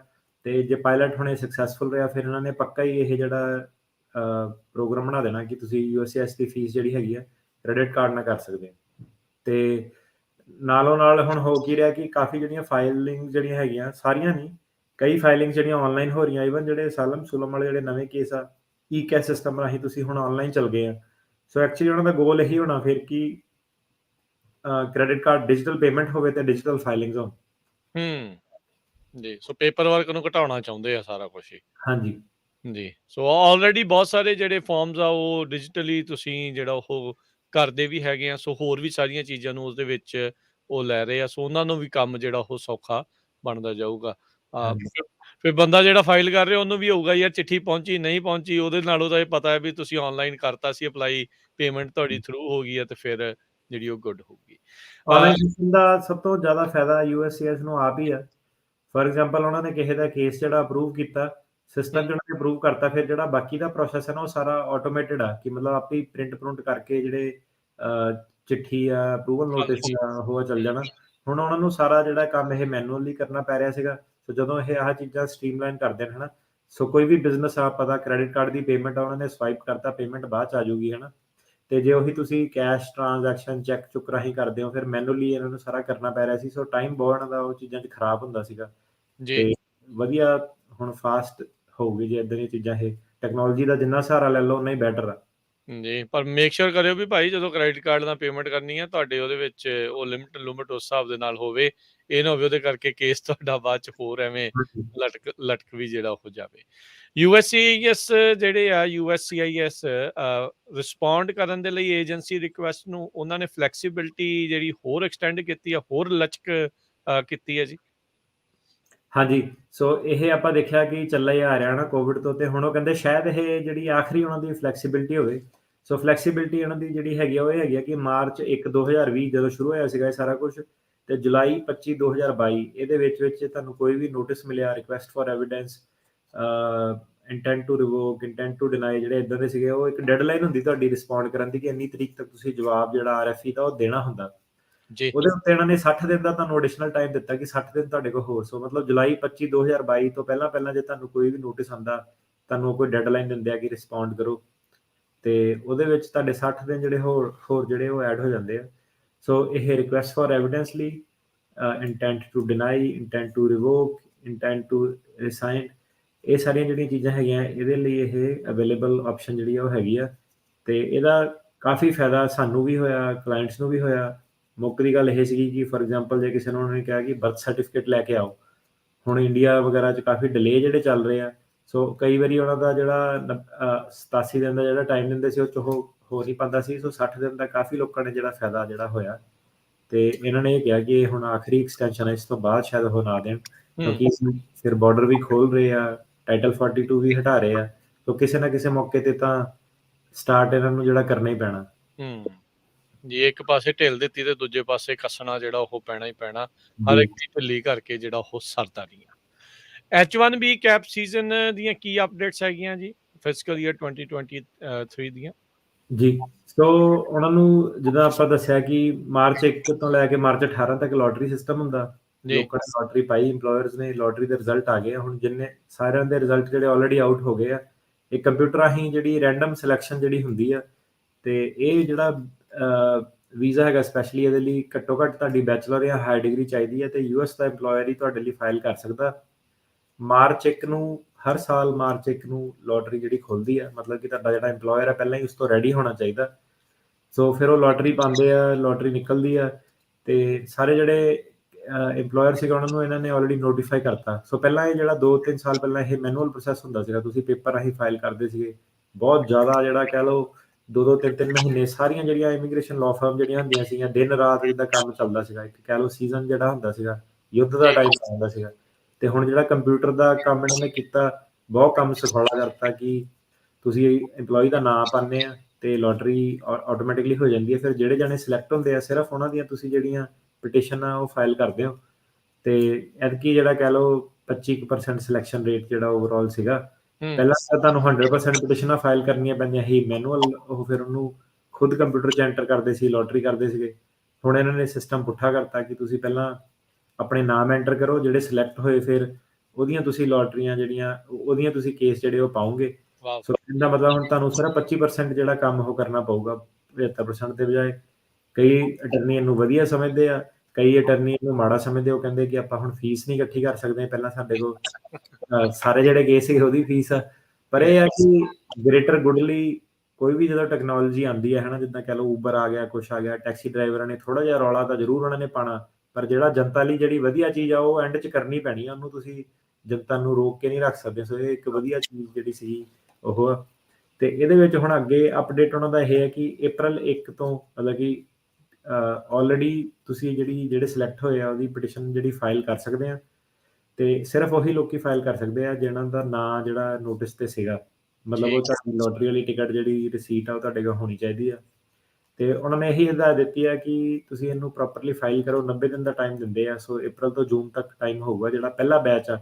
ਜੇ ਫਿਰ ਉਹ ਸਾਰੀਆਂ ਪਟੀਸ਼ਨਾਂ ਪੂਰੀਆਂ ਨਹੀਂ ਹੋਈਆਂ, ਕਈ ਵਾਰੀ ਲੋਕਾਂ ਨੇ ਡਬਲ ਫਾਈਲ ਕੀਤੀ ਹੁੰਦੀ ਆ, ਤੇ ਫਿਰ ਦੁਬਾਰਾ ਜਿਹੜੇ ਨੰਬਰ ਆ 65,000 ਲੋਟਰੀ 65,000 ਵੀਜ਼ੇ ਹੁੰਦੇ ਆ ਤੇ 20,000 ਹੁੰਦੇ ਆ ਮਾਸਟਰਸ ਜਾਂ ਹਾਇਰ ਡਿਗਰੀ ਲਈ, ਟੋਟਲ 85,000।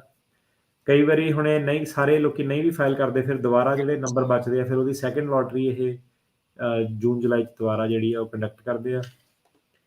ਤੇ ਇਹਨਾਂ ਨੇ ਹੁਣ ਇਮੀਗ੍ਰੇਸ਼ਨ ਵਾਲਿਆਂ ਨੇ ਇਹਨਾਂ ਦਾ ਸਿਸਟਮ ਹੁਣ ਕਿੱਧਰ ਨੂੰ ਜਾ ਰਿਹਾ, ਖਬਰ ਦੱਸਣ ਦਾ ਮਕਸਦ ਉਹ ਹੈਗਾ। ਜੀ ਮੇਲਰ ਇਹਨਾਂ ਨੇ ਸਸਪੈਂਸ਼ਨ ਕਰਤੀ ਆ। ਪ੍ਰੀਪੇਡ ਮੇਲਰ ਕੀ ਹੁੰਦਾ ਕਿ ਜਦੋਂ ਆਪਾਂ ਉਹਨਾਂ ਨੂੰ ਕੇਸ ਭੇਜਦੇ ਸੀਗੇ, ਆਪਾਂ ਨਾਲ ਇੱਕ ਰਿਟਰਨ ਫੈਡੈਕਸ ਦਾ ਐਨਵਲਪ ਭੇਜਦੇ ਸੀਗੇ, ਤੁਸੀਂ ਡਿਲੇ ਨਾ ਕਰੋ, ਜੇ ਤੁਸੀਂ ਕੇਸ ਅਪਰੂਵ ਕਰਦੇ ਆ ਤੁਸੀਂ ਆ ਸਾਡੇ ਵਾਲਾ ਜਿਹੜਾ ਫੈਡੈਕਸ ਦਾ ਪ੍ਰੀਪੇਡ ਪੈਕੇਜ ਹੈ ਇਹਨੂੰ ਯੂਜ਼ ਕਰਕੇ ਸਾਨੂੰ ਜਿਹੜਾ ਆਪਣਾ ਨੋਟਿਸ ਆ ਵਾਪਸ ਕਰ ਦਿਓ, ਤੇ ਟਾਈਮ ਬਚ ਜਾਂਦਾ ਸੀਗਾ। ਉਹਨਾਂ ਨੇ ਹੋ ਗਿਆ ਕਿ ਆਪਾਂ ਪ੍ਰੀਪੇਡ ਮੇਲਰ ਵਗੈਰਾ ਹੁਣ ਕੋਈ ਯੂਜ਼ ਨਹੀਂ ਕਰਨਾ, ਕਿਉਂਕਿ ਜਿਹੜਾ ਸਾਡਾ ਪ੍ਰੋਸੈਸ ਆ ਪੂਰਾ ਹੀ ਆਟੋਮੇਟਿਡ ਹੋ ਰਿਹਾ ਕਿ ਜੇ ਇੱਕ ਵਾਰੀ ਤੁਹਾਡਾ ਆਪਾਂ ਕੇਸ ਸਿਲੈਕਟ ਕਰ ਲਿਆ, ਜਿਹੜੀ ਰਿਸੀਟ ਨੋਟਿਸ ਵਗੈਰਾ ਜਿਹੜੀਆਂ ਹੈਗੀਆਂ ਉਹ ਤੁਹਾਨੂੰ ਆਪਣੇ ਆਪ ਹੀ ਜਿਹੜਾ ਕੰਪਿਊਟਰ ਸਿਸਟਮ ਜਿਹੜੇ ਹੈਗੇ ਆ ਉਹ ਜਨਰੇਟ ਕਰਕੇ ਪ੍ਰਿੰਟ ਕਰਕੇ ਭੇਜ ਦੋਗੇ। ਠੀਕ ਹੈ। ਤੁਸੀਂ ਪ੍ਰੀਪੇਡ ਮੇਲਰ ਵਗੈਰਾ ਸਾਨੂੰ ਡਿਲੇ ਕਾਜ਼ ਕਰਦੇ ਆ, ਸਾਨੂੰ ਉਹਦੇ ਵਿੱਚ ਹਿਊਮਨ ਐਫਰਟ ਪਾਉਣਾ ਪੈਂਦਾ। ਸੋ ਉਹ ਕਹਿ ਰਹੇ ਆ ਕਿ ਜਿਹੜੀ USCIS ਆ ਉਹ ਸਾਰੀ ਇਹ ਸਾਰੇ ਜਿਹੜੇ ਪ੍ਰੀਪੇਡ ਮੇਲਰ ਆ ਇਹਦੇ ਤੋਂ ਦੂਰ ਜਾ ਰਹੀ ਆ ਤੇ ਆਟੋਮੇਸ਼ਨ ਵੱਲ ਜਾ ਰਹੀ ਆ। ਤੇ ਇਹਦੇ ਨਾਲ ਨਾਲ ਉਹਨਾਂ ਨੇ ਇਹ ਕਿਹਾ ਕਿ ਜਿਹੜੇ ਰਿਸੀਟ ਨੋਟਿਸ ਆ, ਜਿਹੜੇ ਰਸੀਦ ਆਉਂਦੀ ਆ ਕੇਸ ਦੀ, ਉਹਦੇ ਕਾਫੀ ਡਿਲੇ ਚੱਲ ਰਹੇ ਆ ਤੇ ਘੱਟੋ ਘੱਟ ਤੁਸੀਂ ਜੇ 30 ਦਿਨ ਤੁਹਾਨੂੰ ਹੋ ਗਏ ਆ ਕੇਸ ਫਾਈਲ ਕੀਤੇ ਨੂੰ, ਉਸ ਤੋਂ ਬਾਅਦ ਤੁਹਾਨੂੰ ਰਸੀਦ ਜੇ ਨਹੀਂ ਆਈ ਤਾਂ ਤੁਸੀਂ ਸਾਡੇ ਕੋਲ ਇਨਕੁਆਇਰੀ ਕਰ ਸਕਦੇ ਆ, ਅਦਰਵਾਈਜ਼ ਆਪਾਂ ਕੋਈ ਤੁਹਾਡਾ ਜਵਾਬ ਨਹੀਂ ਦੇਣਾ। ਜੀ। ਸੋ ਪਹਿਲੋਂ ਹੀ ਇੱਕ ਉਹਨਾਂ ਨੇ ਅੱਧਾ ਭਾਰ ਉਹਨਾਂ ਨੇ ਪਹਿਲੋਂ ਘਟਾ ਲਿਆ ਵੀ ਨਾ ਪਹਿਲੋਂ ਪਾਓ ਕੰਪਿਊਟਰ 'ਚ ਤੇ ਫਿਰ ਦੇਖੋ ਕਿਹਦੀ ਆਈ ਤੇ ਫਿਰ ਉਹਨਾਂ ਦੀਆਂ ਹੀ ਫਾਈਲਾਂ ਜਿਹੜੀਆਂ ਆਉਣ ਤੇ ਬਾਕੀ ਰਿਪਲਾਈ ਵੀ ਜਿਹੜੀ ਆ ਉਹ ਉਸ ਦੇ ਵਿੱਚ ਇਹ ਜਿਹੜੀ ਆਟੋਮੇਸ਼ਨ ਇੰਨੀ USCIS ਜਿਹੜੀ ਕਰ ਰਹੀ ਆ, ਇਹਨਾਂ ਨੂੰ ਫੰਡਿੰਗ ਕਿਤੋਂ ਸਪੈਸ਼ਲ ਮਿਲੀ ਆ ਜਾਂ ਜਿਹੜੀ ਚੱਲ ਰਹੀ ਸੀਗੀ ਉਹਦੇ ਵਿੱਚ ਹੀ ਹੌਲੀ-ਹੌਲੀ ਇਸ ਨੂੰ ਕਰ ਰਹੇ ਸੀਗੇ ਇਹਦੇ ਵਿੱਚ ਹੀ? ਨਹੀਂ, ਲੋਕਾਂ ਦੀ ਜਿਹੜੀ ਫੀਸ ਹੁੰਦੀ ਆ ਉਹਦੇ ਥਰੂ ਫੰਡਿੰਗ ਜਾਂਦੀ ਆ। ਸੋ ਪਹਿਲਾਂ ਪ੍ਰੀਮੀਅਮ ਪ੍ਰੋਸੈਸਿੰਗ ਕਿਸੇ ਟਾਈਮ ਤੇ 1225 ਸੀਗੀ, ਫਿਰ 1440 ਹੋਈ, ਹੁਣੇ 4-5 ਸਾਲਾਂ 'ਚ ਤੇ ਹੁਣ 2500 ਇਹਨਾਂ ਨੇ ਕਰਤੀ ਸੀਗੀ ਕੋਵਿਡ ਕਰਕੇ। ਤੇ ਉਦੋਂ ਲੋਕਾਂ ਲੱਗਦਾ ਸੀ ਇਹ ਤਾਂ ਬੜੀ ਜ਼ਿਆਦਾ, ਸਾਨੂੰ ਲੱਗਦਾ ਸੀ ਟੈਂਪਰੇਰੀ ਆ, ਇੱਕਦਮ ਹੀ ਡਬਲ ਟ੍ਰਿਪਲ ਕਰਤੀ ਇਹਨਾਂ ਨੇ। ਜਿੱਦਾਂ ਕਿ ਐਂਡ ਆਫ ਦਾ ਡੇ ਲੋਕੀ ਦੇਣ ਨੂੰ ਰੈਡੀ ਆ ਤੇ ਕਰਨ ਨੂੰ ਤਾਂ ਭਾਵੇਂ 5000 ਵੀ ਕਰ ਦੇਵੇ ਲੋਕਾਂ ਨੇ ਉਹ ਵੀ ਦੇ ਦੇਣੀ ਆ। ਨਹੀਂ ਹੁਣ ਜਦੋਂ ਪ੍ਰੀਮੀਅਮ ਪ੍ਰੋਸੈਸਿੰਗ ਜੇ ਐਕਸਪੈਂਡ ਹੋ ਗਈ ਤਾਂ ਹੁਣ 2500 ਤਾਂ ਹੋਰ ਗੱਫੇ ਜਿਹੜੇ ਇਹਨਾਂ ਨੂੰ ਮਿਲਣੇ ਹੀ ਮਿਲਣੇ ਆ। ਸੋ ਆਬਵੀਅਸਲੀ ਫਿਰ ਫੰਡਿੰਗ ਜਿਹੜੀ ਆ USCIS ਉਦਾਂ ਜੇ ਦੱਸਦੇ ਜਾਈਏ, ਆਈ ਥਿੰਕ ਇਹ ਲੋਕਾਂ ਦੀਆਂ ਫੀਸਾਂ ਤੇ ਹੀ ਜਿਹੜੀ ਆ ਮੋਸਟਲੀ ਜਿਹੜੀ ਉਹ ਚੱਲਦੀ ਹੈ। ਇਹਨਾਂ ਨੂੰ ਕਾਂਗਰਸ ਤੋਂ ਫੰਡਿੰਗ ਬਹੁਤ ਘੱਟ ਜਿਹੜੀ ਉਹ ਮਿਲਦੀ ਹੁੰਦੀ ਆ। ਇਮੀਗ੍ਰੇਸ਼ਨ ਦਾ ਨੈਟ ਜਿਹੜਾ ਇੰਪੈਕਟ ਆ ਉਹ ਕਾਫੀ ਜਿਹੜੇ ਸਰਕਾਰੀ ਅਦਾਰੇ ਜਿਹੜੇ ਚਲਾਉਂਦਾ ਵਾ, ਤੇ ਕਈ ਜਿਹੜੀਆਂ ਹੁਣ ਕੰਟਰੀ ਸਪੈਸ਼ਲੀ ਦੇਖਿਆ ਜਾਵੇ ਕੈਨੇਡਾ, ਟੋਰਾਂਟੋ, ਬਰੈਂਪਟਨ ਵਗੈਰਾ ਜਿਹੜੇ ਹੈਗੇ ਆ, ਉਦੋਂ ਜਿੱਦਾਂ ਸਾਡੇ ਇੱਥੇ ਸਿਲੀਕਨ ਵੈਲੀ ਆਹ ਫਾਈਨੈਂਸ਼ੀਅਲ ਮਾਰਕੀਟ ਸੀਗੀਆਂ, ਇੰਨੀਆਂ ਸਟਰੋਂਗ ਮਾਰਕੀਟਸ ਨਹੀਂ ਵੀ ਸੀਗੀਆਂ, ਉੱਥੇ ਕੋਈ ਇੰਡਸਟਰੀ ਇੰਨੀ ਨਹੀਂ ਵੀ ਸੀਗੀ, ਪਰ ਸਾਰਾ ਜਿਹੜਾ ਉੱਥੇ ਇਕੋਨਮੀ ਤੁਸੀਂ ਦੇਖੋ ਕਿ ਨੈਟ ਜਿਹੜੀ ਇਮੀਗ੍ਰੈਂਟ ਬਹੁਤ ਜ਼ਿਆਦਾ ਆ ਰਹੇ, ਘਰਾਂ ਦੇ ਪ੍ਰਾਈਸਿਸ ਡਰਾਈਵ ਅਪ ਕਰਦੇ ਆ, ਇਮੀਗ੍ਰੈਂਟਸ ਦੇ ਸਿਰ ਤੇ ਜਿਹੜੀਆਂ ਇਹ ਇਕੋਨਮੀਆਂ ਜਿਹੜੀਆਂ ਕਈ ਉਹ ਚੱਲਦੀਆਂ। ਤੇ US ਦਾ ਵੀ ਜਿੰਨੀਆਂ ਮਰਜ਼ੀ ਗਾਲਾਂ ਇਹ ਕੱਢ ਲੈਣ, ਜਿਹੜੇ ਕਈ ਸਾਰੇ ਜਿਹੜੇ ਸਿਸਟਮ ਆ, ਕਈ ਸਾਰੇ ਜਿਹੜੇ ਨੈਟ ਜਿਹੜਾ ਇਮੀਗ੍ਰੇਸ਼ਨ ਦਾ ਕੋਈ ਡਾਊਟ ਨਹੀਂ, ਜਿੰਨੀਆਂ ਸਟੱਡੀ ਇਹਨਾਂ ਨੇ ਕੀਤੀਆਂ ਇਮੀਗ੍ਰੇਸ਼ਨ ਦਾ ਇਹਨਾਂ ਨੂੰ ਨੈਟ ਓਵਰਆਲ ਜਿਹੜਾ ਫਾਇਦਾ ਹੀ ਹੁੰਦਾ। ਇਮੀਗ੍ਰੈਂਟ ਕਦੀ ਇੱਦਾਂ ਨਹੀਂ ਕਿ ਆ ਕੇ ਤੁਹਾਡੇ ਤੇ ਬਰਡਨ ਬਣਦਾ, ਜਿੱਦਾਂ ਟਰੰਪ ਹੋਣੀ ਕਹਿੰਦੇ ਕਿ ਇਹ ਮਰਡਰ ਰੇਪਿਸਟ ਆ, ਇੱਦਾਂ ਵਾ, ਪਬਲਿਕ ਬੈਨੀਫਿਟ ਲੈਂਦੇ ਆ। ਇਮੀਗ੍ਰੈਂਟ ਐਂਡ ਆਫ ਦਾ ਡੇ ਆ ਕੇ ਕੰਟਰੀਬਿਊਸ਼ਨ ਹੀ ਕਰਦਾ। ਬਿਲਕੁਲ ਜੀ, ਟੈਕਸ ਦੇ ਰਿਹਾ ਹੈਗਾ ਆ, ਸਾਰੇ ਜਾਣੇ ਜਿੰਨੇ ਵੀ ਆ, ਸਾਰੇ ਕਿਤੇ ਨਾ ਕਿਤੇ ਜਿੰਨੇ ਵੀ ਮੋਸਟਲੀ ਆਪਣੀ ਕਮਿਊਨਿਟੀ ਦੇ ਸਾਰੇ ਦੇ ਸਾਰੇ ਆਏ ਤਾਂ ਜਿਹੜੇ ਜੀ ਐਜ਼ ਇਮੀਗ੍ਰੈਂਟ ਆ ਤੇ ਹੁਣ ਇਕੋਨਮੀ ਦੇ ਵਿੱਚ ਹਿੱਸਾ ਜਿਹੜਾ ਉਹ ਪਾ ਰਹੇ ਹੈਗੇ ਆ। ਤੇ ਅਗਲੀ ਜਿਹੜੀ ਆਪਾਂ ਗੱਲ ਕਰੀਏ ਅਟਾਰਨੀ ਟਿਰਕੇਣਾ ਜੀ, ਵੀ ਜਿੱਦਾਂ ਤੁਸੀਂ ਪਹਿਲਾਂ ਗੱਲ ਕੀਤੀ ਵੀ ਇੱਕ ਪਾਸੇ ਇਮੀਗ੍ਰੈਂਟਸ ਨੂੰ ਮਾੜਾ ਵੀ ਆਖ ਜਾਣਾ ਤੇ ਦੂਜੇ ਪਾਸੇ ਹੁਣ ਸੀਜ਼ਨਲ ਵਰਕਰਸ ਲਈ ਇਹਨਾਂ ਨੇ 35,000 ਜਿਹੜੇ ਵਰਕਰ ਵੀਜ਼ਾ ਆ ਉਹ ਐਕਸਪੈਂਡ ਕੀਤੇ ਆ। ਜੀ ਬਿਲਕੁਲ। ਸੋ ਇਹਨਾਂ ਦੀ ਜਿਹੜੀ ਡਿਪਾਰਟਮੈਂਟ ਆਫ ਲੇਬਰ ਨੇ ਤੇ ਡਿਪਾਰਟਮੈਂਟ ਆਫ ਹੋਮਲੈਂਡ ਸਿਕਿਉਰਿਟੀ ਨੇ ਇਹ ਅਨਾਉਂਸ ਕੀਤਾ ਕਿ ਜੁਆਇੰਟ ਟੈਂਪਰੇਰੀ ਫਾਈਨਲ ਰੂਲ ਕਿ ਟੈਂਪਰੇਰੀ ਇਹ ਹੈਗਾ ਕਿ 35,000 ਹੋਰ ਇਹਨਾਂ ਨੇ ਜਿਹੜੇ H2B naan agriculture work visa ਜਿਹੜੇ ਹੁੰਦੇ ਆ ਉਹ ਵਧਾਤੇ ਆ, ਕਿ ਜਿਹੜੇ ਨਾਰਮਲ ਕਹਿ ਲਓ ਸਵਿਮਿੰਗ ਪੂਲ ਵਰਕਰ ਹੋ ਗਏ, ਰਿਜ਼ੋਰਟ ਤੇ ਕੰਮ ਕਰਨ ਵਾਲੇ ਹੋ ਗਏ, ਜਿਹੜੇ ਇਦਾਂ ਦੇ ਜਿਹੜੇ ਵਰਕਰ ਆ ਉਹਨਾਂ ਦੀ ਬਹੁਤ ਸ਼ਾਰਟੇਜ ਚੱਲ ਰਹੀ ਸੀ। ਲੋਕੀ ਕਿਉਂਕਿ ਤੁਸੀਂ ਦੇਖਿਆ ਇਵਨ ਸਟਾਰਬਕਸ ਵਗੈਰਾ ਵਰਗੇ ਅਦਾਰੇ ਜਿਹੜੇ ਬੰਦ ਪਏ ਆ ਨਾ, ਕਹਿੰਦੇ ਕਿ ਸਟਾਫ ਨਹੀਂ ਲੱਭਦਾ। ਜਿਹੜੇ ਆਹ ਨਾਨ ਐਗਰੀਕਲਚਰ ਵਰਕਰ ਆ ਇਹਨਾਂ ਦਾ 35,000 ਹੋਰ ਇਹਨਾਂ ਨੇ ਜਿਹੜੇ ਐਡ ਕਰਤੇ ਆ April 1 ਤੋਂ ਲੈ ਕੇ September 30, 2022 ਦੇ ਵਿੱਚ। ਸੋ ਉਹਨਾਂ ਨੇ ਇਹ ਅਨਾਉਂਸਮੈਂਟ ਕੀਤੀ ਹੈ ਕਿ ਜਿਹੜੇ ਅਮਰੀਕਨ ਬਿਜ਼ਨਸ ਆ ਉਹ ਕਾਫੀ ਸਫਰ ਕਰ ਰਹੇ ਆ ਤੇ ਆਪਾਂ ਲੀਗਲ ਪਾਥਵੇ ਜਿਹੜਾ ਉਹ ਐਕਸਪੈਂਡ ਕਰਨਾ ਤੇ ਆਪਾਂ ਰੈਕਗਨਾਈਜ਼ ਕਰਦੇ ਹਾਂ ਕਿ ਜਿਹੜੇ ਆ ਵਰਕਰ ਆ ਕਾਫੀ ਇੰਪੋਰਟੈਂਟ ਆ ਤੇ ਇਹਨਾਂ ਨੂੰ ਆਪਾਂ ਜਿਹੜਾ ਰੋਜ਼ਗਾਰ ਦੇਵਾਂਗੇ ਤੇ ਇਹਦੇ ਨਾਲ ਉਹ ਇਹ ਕਹਿ ਰਹੇ ਆ ਕਿ ਜਿਹੜੇ ਇਦਾਂ ਦੇ EMPLOYER ਆ ਜਿਹੜੇ ਵਰਕਰ ਨੂੰ ਬੁਲਾਉਂਦੇ ਸੀਗੇ ਪਰ ਬਾਅਦ 'ਚ ਉਹਨਾਂ ਦੇ ਵਰਕਰ ਭੱਜ ਗਏ, ਵਾਪਸ ਨਹੀਂ ਗਏ, ਉਹ ਜਿਹੜੇ EMPLOYER ਆ ਉਹਨਾਂ ਨਾਲ ਆਪਾਂ ਸਖਤੀ ਵਰਤਾਂਗੇ। ਜਿਹੜੇ ਉਹ ਵਾਲੇ EMPLOYER ਆ ਜਿਹੜੇ ਵਰਕਰ ਬੁਲਾਉਂਦੇ ਆ ਤੇ ਉਹਨਾਂ ਦੇ ਵਰਕਰ ਵਾਪਸ ਚੱਲ ਜਾਂਦੇ ਆ, ਉਹ ਜਿਹੜੇ EMPLOYER ਆ ਜਿਨ੍ਹਾਂ ਦਾ ਗੁੱਡ ਰੈਕਡ ਆ ਉਹਨਾਂ ਨੂੰ ਥੋੜ੍ਹਾ ਜਿਹਾ ਇਹ ਦੁਬਾਰਾ ਜਿਹੜੀ ਰੀਹਾਇਰਿੰਗ ਕਰਨੀ ਉਹ ਸੌਖੀ ਹੋ ਗਈ। ਸੋ ਇਹ ਜਿਹੜੇ 35,000 ਵਰਕਰ ਜਿਹੜੇ ਇਹਨਾਂ ਨੇ ਐਡ ਕੀਤੇ ਆ ਨਵੇਂ, ਉਹਨਾਂ 'ਚੋਂ ਇਹਨਾਂ ਨੇ ਕਿਹਾ ਕਿ 23,500 ਵਰਕਰ ਉਹ ਆ ਜਿਹੜੇ ਪਹਿਲਾਂ ਉਹਨਾਂ ਨੂੰ ਕਿਸੇ ਨਾ ਕਿਸੇ ਪੁਆਇੰਟ ਤੇ ਵੀਜ਼ਾ ਮਿਲਿਆ ਹੋਇਆ ਸੀਗਾ ਇੱਦਾਂ ਦਾ ਸਿਮਿਲਰ H2B, ਤੇ ਜਿਹੜੇ ਬਾਕੀ 11,500 ਜਿਹੜੇ ਬਚੇ ਆ ਉਹ ਕਹਿੰਦੇ ਨਵੇਂ ਵਾਲੇ ਆ ਤੇ ਉਹ ਜਿਹੜੇ ਹੈਗੇ ਮੋਸਟਲੀ ਉਹ ਹੇਟੀ ਤੋਂ, ਹੌਂਡਰਸ ਤੋਂ, ਗੁਆਟੇਮਾਲਾ ਤੋਂ, ਐਲ ਸੈਲਵਾਡੋਰ ਤੋਂ, ਇੱਥੋਂ ਦੀ ਜਿਹੜੇ ਵਰਕਰ ਉਹ ਆਣੇ ਆ। ਸੋ ਇਹਦੇ ਵਿੱਚ ਕੋਈ ਉਹ ਆਪਣੀ ਇੰਡੀਆ ਵਾਲੀ ਨਾ ਸਕੀਮ ਲਾਉਣ ਨੂੰ ਕਰੇ ਕਿ ਮੈਂ ਗੈਸਟ ਵਰਕਰ ਤੇ ਆ ਜਾ, ਮੇਰੇ ਪੈਸੇ ਬਚ ਜੂਗੇ। ਸੋ ਇਹ ਜਿਹੜਾ ਹੈਗਾ ਜਿਹੜੇ ਇਹਨਾਂ ਦੇ ਦੇਸ਼ ਦੇ ਆਸੇ ਪਾਸੇ ਜਿਹੜੇ ਮੁਲਕ ਹੈਗੇ ਆ ਉੱਥੋਂ ਇਹ ਜਿਹੜੀ ਲੇਬਰ ਫੋਰਸ ਆਪਣੀ ਲੈ ਕੇ ਆਉਂਦੇ ਆ। ਇੰਡੀਆ ਜਿਹੜਾ ਹੈਗਾ ਉਹ ਇਹ ਲਿਸਟਾਂ 'ਚ ਨਹੀਂ ਹੈਗਾ। ਰੀਜ਼ਨ ਇੰਡੀਆ ਉਹ ਲਿਸਟਾਂ ਦੇ ਵਿੱਚ ਨਹੀਂ ਹੈਗਾ ਕਿਉਂਕਿ ਉਹ ਇਹ ਵੀ ਦੇਖਦੇ ਆ ਕਿ ਕਿੰਨੇ ਲੋਕੀ ਵਾਪਸ ਮੁੜ ਕੇ ਜਾਂਦੇ ਆ ਪਰਸੈਂਟੇਜ। ਸੋ ਜਦੋਂ ਆਪਾਂ ਦੇਖਿਆ ਕਿ ਕਈ ਦੇਸ਼ਾਂ ਦੇ ਲੋਕ ਵਾਪਸ ਮੁੜ ਕੇ ਨਹੀਂ ਜਾਂਦੇ ਸੀਗੇ, ਉਹਨਾਂ ਦੇ ਪ੍ਰੋਗਰਾਮ ਇਹਨਾਂ ਨੇ ਫਿਰ ਕੈਂਸਲ ਕਰ ਦਿੰਦੇ, ਲਿਸਟ 'ਚ ਉਹਨਾਂ ਦਾ ਨਾਂ ਕੱਟ ਦਿੰਦੇ ਆ। ਤੇ ਇਹ ਜਿਹੜਾ ਪ੍ਰੋਗਰਾਮ ਜਿਹੜੇ ਹੈਗੇ ਇਸ ਤੋਂ ਪਹਿਲਾਂ ਵਰਕਰ ਨੂੰ ਹਾਇਰ ਕਰਨ ਤੋਂ ਪਹਿਲਾਂ ਇਹਨਾਂ ਨੇ ਲੇਬਰ ਫੋਰਸ ਜਿਹੜੀ ਹੈਗੀ ਆ US ਦੀ ਉਹ ਟੈਸਟ ਕਰਨੀ ਹੁੰਦੀ ਹੈ ਡਿਪਾਰਟਮੈਂਟ ਆਫ ਲੇਬਰ ਤੋਂ, ਤੇ ਇਹਨਾਂ ਨੇ ਇਹ ਪ੍ਰੂਵ ਕਰਨਾ ਹੁੰਦਾ ਕਿ ਉਹਨਾਂ ਨੂੰ ਵਾਕਈ ਸ਼ਾਰਟੇਜ ਚੱਲ ਰਹੀ ਆ ਤੇ ਉਹਨਾਂ ਨੂੰ ਕੋਈ ਵੀ US ਵਰਕਰ ਜਿਹੜਾ ਕਿ ਏਬਲ ਆ, ਵਿਲਿੰਗ ਆ, ਕੁਆਲੀਫਾਈਡ ਆ ਕੰਮ ਕਰਨ ਲਈ, ਉਹ ਅਵੇਲੇਬਲ ਨਹੀਂ ਹੈਗਾ ਤੇ ਫਿਰ ਉਹਨਾਂ ਨੂੰ ਜਿਹੜਾ ਇਹ ਵੀਜ਼ਾ ਮਿਲਦਾ। ਇਸ ਤੋਂ ਪਹਿਲਾਂ ਜਨਵਰੀ 2022 ਜਾਨਵਰਾਂ ਨੂੰ 20,000 ਵਰਕਰ ਜਿਹੜੇ ਉਹ ਐਡ ਕੀਤੇ ਸੀਗੇ।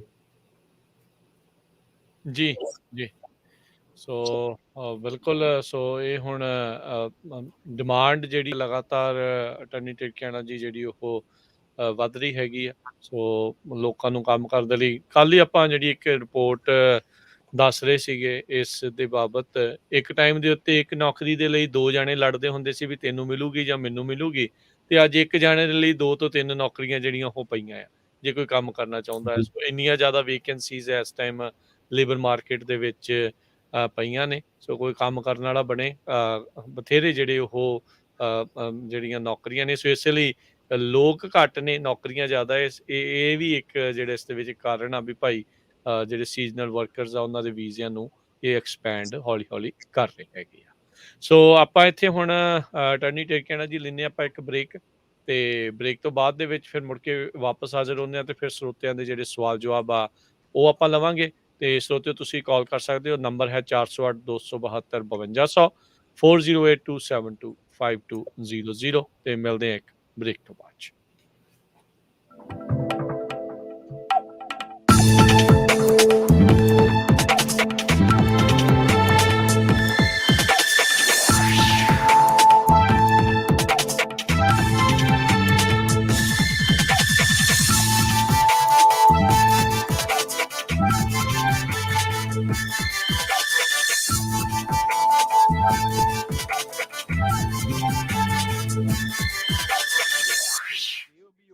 City 1450 AM, KIID Sacramento 1470 AM, KWRU Fresno 1300 AM, KLHC Bakersfield 1350 AM, KCVR Stockton Modesto 1570 AM। Cal Parts, Cal Tires, Zender Capital and Load Stop ਪੇਸ਼ ਕਰਦੇ ਹਨ ਅਮਰੀਕਨ ਟਰੱਕਿੰਗ ਸ਼ੋ 15 ਅਤੇ 16 ਅਪ੍ਰੈਲ ਨੂੰ ਫ੍ਰੈਸਨੋ ਫੇਅਰਗਰਾਉਂਡਸ ਵਿੱਚ। ਇੱਥੇ ਤੁਹਾਨੂੰ ਮਿਲੇਗੀ ਟਰੱਕਿੰਗ ਬਾਰੇ ਬਹੁਤ ਸਾਰੀ ਜਾਣਕਾਰੀ, ਜਿਵੇਂ ਕਿ insurance, trucking software, fuel card, truck loan, truck tyres ਅਤੇ ELDV। ਚਾਹ ਨਾਲ ਸ਼ਿੰਗਾਰੇ ਆਪਣੇ ਟਰੱਕ ਨੂੰ ਸ਼ੋ ਐਂਡ ਸ਼ਾਈਨ ਵਿੱਚ ਫ੍ਰੀ ਰਜਿਸਟਰ ਕਰਵਾਓ। ਲੰਬੀਆਂ ਲਾਈਨਾਂ ਤੋਂ ਬਚਣ ਲਈ ਅੱਜ ਹੀ ਫ੍ਰੀ ਰਜਿਸਟਰ ਕਰੋ americantruckingshow.com ਤੇ। ਬੂਥ ਰਿਜ਼ਰਵ ਕਰਾਉਣ ਲਈ ਅੱਜ ਹੀ ਰਮਨ ਢਿੱਲੋਂ ਨੂੰ ਕਾਲ ਜਾਂ ਟੈਕਸਟ ਕਰੋ 5597018000, supported by North American Punjabi Trucking Association। R&H ਮੰਡੇਰਾ ਵਾਲੇ ਇਸ ਮੌਕੇ ਟੀਮ ਟਰੱਕ ਡਰਾਈਵਰਜ਼ ਹਾਇਰ ਕਰ ਰਹੇ ਹਨ। 72 ਸੈਂਟ ਪਰ ਮਾਈਲ ਮਿਲਣਗੇ। ਹੁੱਕ ਐਂਡ ਡ੍ਰੌਪ ਦੇ ਲੋਡ ਹਨ। ਕੈਲੀਫੋਰਨੀਆ ਤੋਂ ਟੈਕਸਸ ਅਤੇ ਫਲੋਰੀਡਾ ਦੀਆਂ ਡੈਡੀਕੇਟਡ ਲੇਨਸ ਹਨ। 1 ਸਾਲ ਦਾ ਡਰਾਈਵਿੰਗ ਐਕਸਪੀਰੀਅੰਸ ਅਤੇ ਕਲੀਨ ਰੈਕਡ ਹੋਵੇ। ਹੋਰ ਜਾਣਕਾਰੀ ਲਈ ਕਾਲ 5595145653 ਜਾਂ 5593772129 ਜਾਂ 5595142663। R&H trucking. ਤੁਸੀਂ ਸੁਣ ਰਹੇ ਹੋ ਪੰਜਾਬੀ ਰੇਡੀਓ USA। ਤੁਸੀਂ ਆਪਣੀ ਗੱਡੀਆਂ ਦੀ ਇੰਸ਼ੋਰੈਂਸ ਅਖੀਰਲੀ ਵਾਰ ਕਦ ਚੈੱਕ ਕੀਤੀ ਸੀ? ਕੀ ਤੁਹਾਡੀ ਕਵਰੇਜ ਅਤੇ ਰੇਟਸ ਅੱਜ ਦੇ ਹਿਸਾਬ ਦੇ ਨਾਲ ਠੀਕ ਹਨ? ਖਾਲਸਾ ਇੰਸ਼ੋਰੈਂਸ ਏਜੰਸੀ ਪਿਛਲੇ 30 ਸਾਲਾਂ ਤੋਂ 10 ਤੋਂ ਵੱਧ A+ ਰੇਟਡ ਕੰਪਨੀਆਂ ਦੇ ਬ੍ਰੋਕਰ ਹਨ। ਆਪਣੀ ਆਟੋ ਇੰਸ਼ੋਰੈਂਸ ਦੇ ਬਾਰੇ ਸਹੀ ਸਲਾਹ ਲੈਣ ਦੇ ਲਈ ਹੋਰ ਜਾਣਕਾਰੀ ਲਈ ਅੱਜ ਹੀ ਕਾਲ ਕਰੋ 408 272 2500 408 272 2500। ਰੱਖਣਾ ਇਨਕਮ ਟੈਕਸ ਤੇ ਇਮੀਗ੍ਰੇਸ਼ਨ ਇੱਕ ਭਰੋਸੇਮੰਦ ਨਾਮ। ਤੁਸੀਂ ਇਹਨਾਂ ਕੋਲ corporation, business, personal income tax, real estate ਘਰ ਵੇਚਣਾ ਜਾਂ ਖਰੀਦਣਾ ਹੋਵੇ, ਲਾਈਫ ਇੰਸ਼ੋਰੈਂਸ, ਸੀਨੀਅਰ ਸਿਟੀਜ਼ਨ ਵਾਸਤੇ ਮੈਡੀਕੇਅਰ, ਇਮੀਗ੍ਰੇਸ਼ਨ ਜਿਵੇਂ family petition filing, citizenship, green card, work permit, R1 visa, I-360, adjustment of status, passport renew ਕਰਵਾਉਣਾ ਹੋਵੇ, ਇੰਡੀਆ, ਇੰਗਲੈਂਡ, ਕੈਨੇਡਾ ਦੇ ਲਈ ਵੀਜ਼ਾ ਲਗਵਾਉਣਾ ਹੋਵੇ, IRS ਦਾ ਕੋਈ ਵੀ ਮਸਲਾ ਹੋਵੇ, ਇਹ ਸਾਰੇ ਕੰਮਾਂ ਦੇ ਵਿੱਚ ਤੁਹਾਡੀ ਮਦਦ ਕਰਦੇ ਹਨ। ਟਰੱਕਿੰਗ ਦੀਆਂ ਨਵੀਆਂ ਕੰਪਨੀਆਂ ਅਤੇ ਕਾਰਪੋਰੇਸ਼ਨ ਬਣਾਉਣ ਦੇ ਵਿੱਚ ਤੁਹਾਡੀ ਮਦਦ ਕਰਦੇ ਹਨ। ਕੈਲੀਫੋਰਨੀਆ ਵਿੱਚ ਬਣੇ ਨਵੇਂ ਕਾਨੂੰਨ ਦੇ ਕਾਰਨ ਆਪਣੀ ਕਮਿਊਨਿਟੀ ਦੀ ਮਦਦ ਕਰਨ ਦੇ ਲਈ ਇਹ ਅਕਾਊਂਟਿੰਗ ਅਤੇ ਪੇਰੋਲ ਦੀਆਂ ਸੇਵਾਵਾਂ ਵੀ ਦਿੰਦੇ ਹਨ। ਓਬਾਮਾ ਕੇਅਰ ਹੈਲਥ ਇੰਸ਼ੋਰੈਂਸ ਵੀ ਤੁਸੀਂ ਇਹਨਾਂ ਤੋਂ ਕਰਵਾ ਸਕਦੇ ਹੋ। ਇਸ ਸਾਲ ਇੰਸ਼ੋਰੈਂਸ ਨਾ ਕਰਾਉਣ ਤੇ ਸਟੇਟ ਆਫ ਕੈਲੀਫੋਰਨੀਆ ਦੇ ਦੁਆਰਾ $695 ਦਾ ਜੁਰਮਾਨਾ ਕੀਤਾ ਜਾਵੇਗਾ। Rakhra tax and immigration 3073 west Ashland avenue, Fresno. Call 5592439200। ਇਹਨਾਂ ਦੀ ਵੈਬਸਾਈਟ rakhrataxservice.com ਤੇ ਜਾ ਕੇ ਅਪਾਇੰਟਮੈਂਟ ਬਣਾ ਸਕਦੇ ਹੋ। BRE license number 1759633, insurance license number 0G81976। Fresno ਵਿੱਚ ਬੜੇ ਲੰਮੇ ਸਮੇਂ ਤੋਂ ਤੁਹਾਡੀ ਸੇਵਾ ਦੇ ਵਿੱਚ ਰਾਇਲ ਤਾਜ ਰੈਸਟੋਰੈਂਟ, 25 ਸਾਲ ਤੋਂ ਵੱਧ ਦੇ ਐਕਸਪੀਰੀਅੰਸ ਵਾਲੇ ਕੁੱਕ, ਮੰਗਲਵਾਰ ਤੋਂ ਐਤਵਾਰ ਤੱਕ 15 ਆਈਟਮ ਦਾ ਬਫੇ 999 ਚ 100 ਤੋਂ 1000 ਬੰਦੇ ਤੱਕ ਦੀ ਕੇਟਰਿੰਗ ਕਰਦੇ ਹਨ।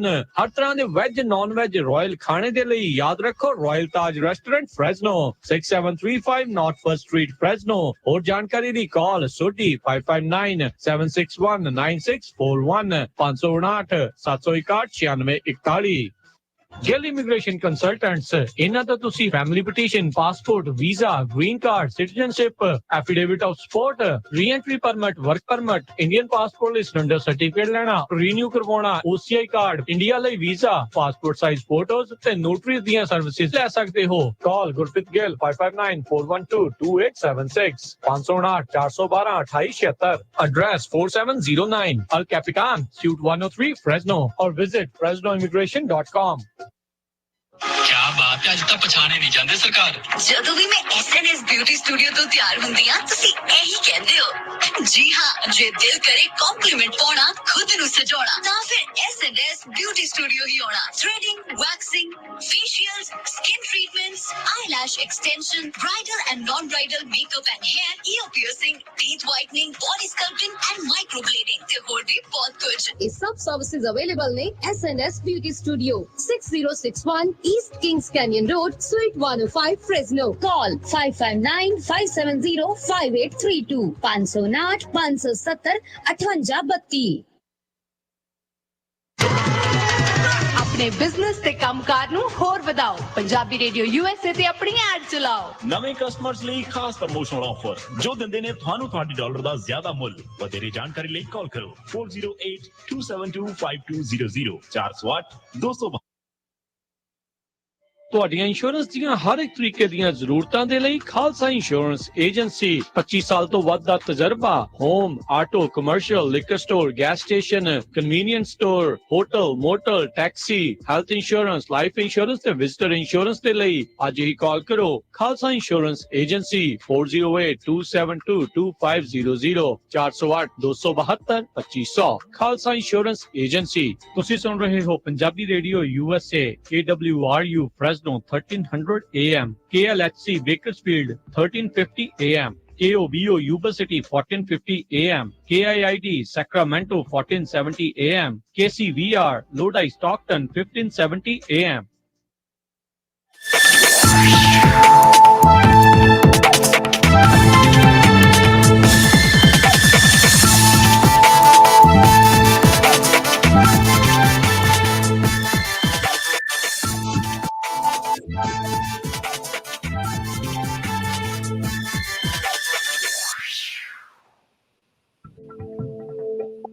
ਪੰਜਾਬੀ ਰੇਡੀਓ USA ਸੁਣ ਰਹੇ ਸਾਰੇ ਸਰੋਤਿਆਂ ਨੂੰ ਇੱਕ ਵਾਰੀ ਫਿਰ ਜੀ ਆਇਆਂ ਨੂੰ ਸਵਾਗਤ ਹੈ ਜੀ। Programme update America immigration special, US immigration attorney specialist attorney Tirkiana ji ਉਹਨਾਂ ਦੇ ਨਾਲ ਜੁੜੇ ਹੋਏ ਆ ਆਪਾਂ। ਅਟਰਨੀ ਟਿਰਕਿਆਣਾ ਜੀ, ਸਵਾਗਤ ਹੈ ਇੱਕ ਵਾਰੀ ਫਿਰ, ਸਤਿ ਸ਼੍ਰੀ ਅਕਾਲ ਜੀ।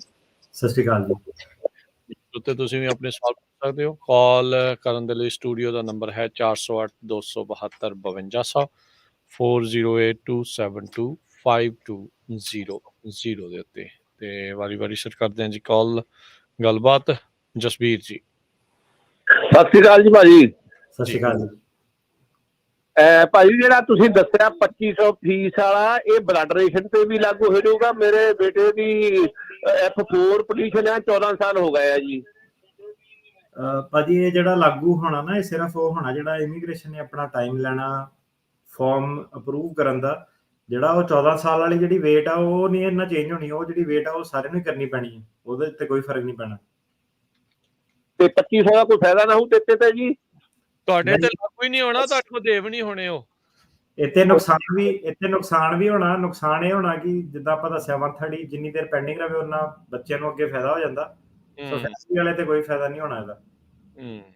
ਜੀ ਸੋ ਜਿਨ੍ਹਾਂ ਦੇ ਵਰਕ ਪਰਮਿਟ ਵਿਚਾਰੇ ਫਸੇ ਪਏ ਆ, ਰੁਕੇ ਪਏ ਆ, ਥੋੜੇ ਡਿਲੇ ਆ, ਵੀ ਕਹਿ ਲਓ ਵੀ ਕੰਡੇ ਤੇ ਆ ਕੰਮ, ਉਹ ਵਿਚਾਰੇ ਉਹ ਇਸ ਦੇ ਨਾਲ ਕਰਨ ਤਾਂ ਉਹਨਾਂ ਨੂੰ ਜ਼ਿਆਦਾ ਫਾਇਦਾ ਹੋਊਗਾ। ਜੇ ਨਾਲੇ ਅਨਾਉਂਸ ਹੋਇਆ ਆ, ਲਾਗੂ ਨਹੀਂ ਹੋਇਆ। ਇਹ ਵੀ ਆਪਾਂ ਬਾਰ-ਬਾਰ ਜੇ ਤੁਹਾਨੂੰ ਦੱਸਦੇ ਚਾਹੀਏ ਇਹਦਾ ਵਰਕ ਪਰਮਿਟ ਵਾਲਿਆਂ ਨੂੰ ਫਾਇਦਾ ਹੋਣਾ ਜ਼ਿਆਦਾ ਜਿਹੜਾ ਹੈਗਾ, ਜਾਂ ਫਿਰ ਜਿਹੜੀਆਂ ਟੂਰਿਸਟ ਵੀਜ਼ੇ ਦੀ ਐਕਸਟੈਂਸ਼ਨ ਵਗੈਰਾ ਲੈਣਾ ਚਾਹੁੰਦੇ ਜਿਹੜੇ ਇੱਥੇ ਰੁਕ ਕੇ, ਉਹਨਾਂ ਨੂੰ ਫਾਇਦਾ ਹੋ ਸਕਦਾ ਜੀ। ਗੁਰਚਰਨ ਜੀ ਸਤਿ ਸ਼੍ਰੀ ਅਕਾਲ ਜੀ ਦੋਵੇਂ ਭਰਾਵਾਂ ਨੂੰ। ਜੀ ਮੇਰੇ ਦੋ ਸਵਾਲ ਹੈ ਜੀ। ਪਹਿਲਾ ਸਵਾਲ ਹੈਗਾ ਕਿ ਜੇ ਕਿ ਬੱਚੇ ਨੇ +2 ਕੀਤੀ ਹੋਵੇ ਇੰਡੀਆ 'ਚ, ਉਹਨੇ ਮਤਲਬ ਕਿ ਇੱਥੇ ਐਡਮਿਸ਼ਨ ਲੈਣੀ ਹੋਵੇ ਇੰਜੀਨੀਅਰਿੰਗ ਦੇ ਵਿੱਚ ਜਾਂ ਕਿਸੇ ਉਹ 'ਚ, ਤਾਂ ਉਹਦਾ ਕ੍ਰਾਈਟੇਰੀਆ ਕੀ ਹੈਗਾ? ਦੂਜੀ ਗੱਲ ਹੈ ਤੁਸੀਂ ਇਹਦੇ ਵਿੱਚ ਕਿਵੇਂ ਮਦਦ ਕਰ ਸਕਦੇ ਜੀ? ਉਹਦਾ ਜੀ ਕ੍ਰਾਈਟੇਰੀਆ ਇਹ ਹੈ ਕਿ ਜਿਹੜੀ ਯੂਨੀਵਰਸਿਟੀ ਇਹ 'ਚ ਤੁਹਾਨੂੰ ਵਕੂਲ ਦੀ ਕੋਈ ਲੋੜ ਨਹੀਂ। ਇਹਦੇ ਵਿੱਚ ਨਾ ਤੁਹਾਨੂੰ ਏਜੰਟ ਦੀ ਲੋੜ ਆ। ਜਿਹੜਾ ਵੀ ਆਣਾ ਬੱਚਾ, ਉਹਨੂੰ ਕਹੋ ਯੂਨੀਵਰਸਿਟੀ ਪਹਿਲਾਂ ਸਰਚ ਕਰੇ ਗੂਗਲ ਦੇ ਉੱਤੇ, ਪਤਾ ਲੱਗੇ ਉਹਨੂੰ ਕਿ ਕਿਹੜੀ ਯੂਨੀਵਰਸਿਟੀ ਦਾ ਕਿਹੜਾ ਪ੍ਰੋਗਰਾਮ ਆ, ਤੇ ਉਹਨਾਂ ਨੇ ਆਪ ਹੀ ਉਹ 'ਚ ਲਿਖਿਆ ਕਿ ਐਡਮਿਸ਼ਨ ਕ੍ਰਾਈਟੇਰੀਆ ਕੀ ਆ, ਕਿਹੜੇ ਟੈਸਟ ਦੇਣੇ ਆ। ਐਪਲੀਕੇਸ਼ਨ ਉਹਨਾਂ ਦੀ ਆਨਲਾਈਨ ਹੁੰਦੀ ਆ, ਉਹ ਭਰ ਕੇ ਪਹਿਲਾਂ ਐਡਮਿਸ਼ਨ ਲਓ, ਟੈਸਟ ਉਸ ਦੇ ਕੇ ਐਡਮਿਸ਼ਨ ਲਓ। ਇੱਕ ਵਾਰੀ ਤੁਹਾਡੀ ਜਦੋਂ ਐਡਮਿਸ਼ਨ ਹੋ ਜਾਂਦੀ ਆ, I-20 ਤੁਹਾਨੂੰ ਉਹਨਾਂ ਨੇ ਦੇ ਦਿੱਤਾ, ਫਿਰ ਐਮਬੈਸੀ ਜਾ ਕੇ ਜਿਹੜੀ ਆ ਉਹ ਅਪਾਇੰਟਮੈਂਟ ਬਣਾਓ। ਸਿੰਪਲ ਅਪਾਇੰਟਮੈਂਟ ਆ, ਉਹ 'ਚ ਜੇ ਤੁਸੀਂ ਕਿਸੇ ਏਜੰਟ ਦੀ ਹੈਲਪ ਲੈਣੀ ਉਹ ਲੈ ਸਕਦੇ ਆ। ਤੇ ਸਿੰਪਲ ਜਿਹਾ ਉਹਦਾ ਪ੍ਰੋਸੈਸ ਆ। ਉਹਨਾਂ ਨੇ ਇਹ ਦੇਖਣਾ ਹੁੰਦਾ ਕਿ ਬੱਚਾ ਵਾਪਸ ਮੁੜ ਆਊਗਾ ਕਿ ਨਹੀਂ ਮੁੜ ਕੇ ਆਊਗਾ, ਤੇ ਉਹਦੇ ਬੇਸ ਤੇ ਸਟੂਡੈਂਟ ਵੀਜ਼ਾ ਅਪਰੂਵ ਜਾਂ ਗ੍ਰਾਂਟ ਉਹ ਕਰਦੇ ਆ।